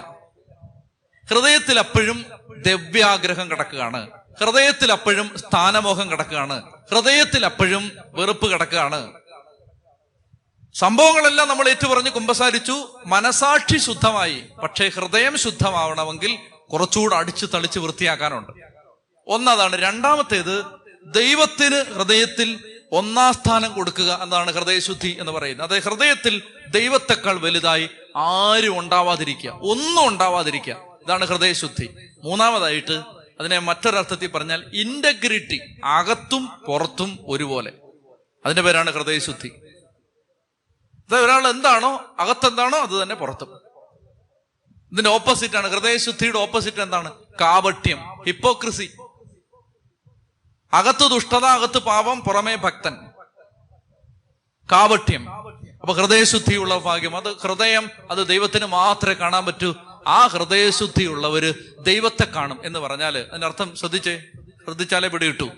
ഹൃദയശുദ്ധിയുള്ളവര് ദൈവത്തെ കാണും എന്ന് പറഞ്ഞാൽ നിന്റെ ഹൃദയത്തിൽ 1-ാം സ്ഥാനം ദൈവത്തിനാണെങ്കിൽ എല്ലാ സംഭവങ്ങളിലും, എല്ലാ സാഹചര്യത്തിലും, എല്ലാ വ്യക്തികളിലും നീ ദൈവത്തെ കാണും. അതാ എൻ്റെ അർത്ഥം. അല്ല കണ്ണടച്ചിരിക്കുമ്പോൾ ദൈവത്തെ കാണുമെന്നല്ല. ഹൃദയശുദ്ധിയുള്ളവർ ദൈവത്തെ കാണുമെന്ന് പറഞ്ഞാൽ നിന്റെ ഹൃദയം കർത്താവിന് കൊടുത്തതാണെങ്കിൽ ജീവിതത്തിൽ എന്ത് സംഭവിച്ചാലും ആ സംഭവം ചികഞ്ഞിങ്ങനെ മാറ്റുമ്പോൾ അതിൽ നിനക്ക് ദൈവത്തെ കാണാൻ പറ്റും. ഹൃദയശുദ്ധി, നിന്റെ ഹൃദയം ദൈവത്തിനാണ് കൊടുത്തിരിക്കുന്നതെങ്കിൽ നിന്നെ ഒരാൾ ഉപദ്രവിച്ചാൽ ആ ഉപദ്രവിക്കുന്നു എന്ന സംഭവത്തിൽ നിനക്ക് ദൈവത്തെ കാണാൻ പറ്റും. ദൈവം അറിയാതെ ഒന്നും സംഭവിക്കുന്നില്ല എന്ന് മനസ്സിലാക്കാൻ പറ്റും. എല്ലാ സംഭവങ്ങളുടെ പിന്നിലും ദൈവത്തെ കാണാനും തിരിച്ചറിയാനും പറ്റും. അടുത്തത്, സമാധാനം സ്ഥാപിക്കുന്നവർ ഭാഗ്യവാന്മാർ, അവർ ദൈവത്തിന്റെ പുത്രന്മാർ എന്ന് വിളിക്കപ്പെടും. സമാധാനം സ്ഥാപിക്കുക, സമാധാനത്തിന്റെ വിത്ത് ഇടുക. ഇങ്ങനൊരു വചനമുണ്ട്, എടുത്ത് വായിച്ച നല്ലൊരു വചനമാണ്. അതായത് വായിച്ചാൽ ചിലപ്പോൾ അർത്ഥം മനസ്സിലാവാത്തൊരു വചനമാണ്. വായിക്ക്. യാക്കോബ് 3:18, ജെയിംസ് 3:18. സമാധാന സ്രഷ്ടാക്കൾ നീതിയുടെ ഫലം സമാധാനത്തിൽ വിതയ്ക്കുന്നു. എന്താ ഇത്? സമാധാന സൃഷ്ടാക്കൾ നീതിയുടെ ഫലം സമാധാനത്തിൽ വിതയ്ക്കുന്നു. സമാധാന സ്രഷ്ടാക്കൾ, സമാധാനം ഉണ്ടാക്കുന്നവർ, നീതിയുടെ ഫലം. നീതിയുടെ ഫലം എന്ന് പറഞ്ഞാൽ അവർക്ക് ദൈവം തന്ന അവരുടെ വിശുദ്ധി, അവർ ദൈവത്തിൽ നിന്ന് സ്വീകരിച്ച വിശുദ്ധി, അവരുടെ വിശുദ്ധ ജീവിതം. സമാധാനം വിതയ്ക്കുന്നവർ അവരുടെ വിശുദ്ധ ജീവിതത്തിന്റെ ഫലം, സമാധാന സൃഷ്ടാക്കൾ അവരുടെ നീതിയുടെ ഫലം സമാധാനത്തിൽ വിതയ്ക്കുന്നു എന്ന് പറഞ്ഞാല്, കേട്ടെ, ലളിതമായിട്ട് പറഞ്ഞാൽ, യേശുക്രിസ്തു നമ്മുടെ ജീവിതത്തെ സ്വന്തമാക്കി കഴിഞ്ഞ് ക്രിസ്തുവിൽ നമ്മൾ ജീവിക്കുമ്പോൾ നമ്മൾ എല്ലായിടത്തും സമാധാനം വിതയ്ക്കുന്നവർ ആയിരിക്കും. അസമാധാനം ഉള്ളിടത്തും നമ്മൾ സമാധാനം വിതയ്ക്കും. അതൊരു അടയാളമാണ്. ക്രിസ്തു നമ്മളെ സ്വന്തമാക്കി എന്നതിന്റെ അടയാളമാണത്. നല്ലൊരു വചനം ഇങ്ങനെയാണ്, ഹെബ്രായർ 12:14.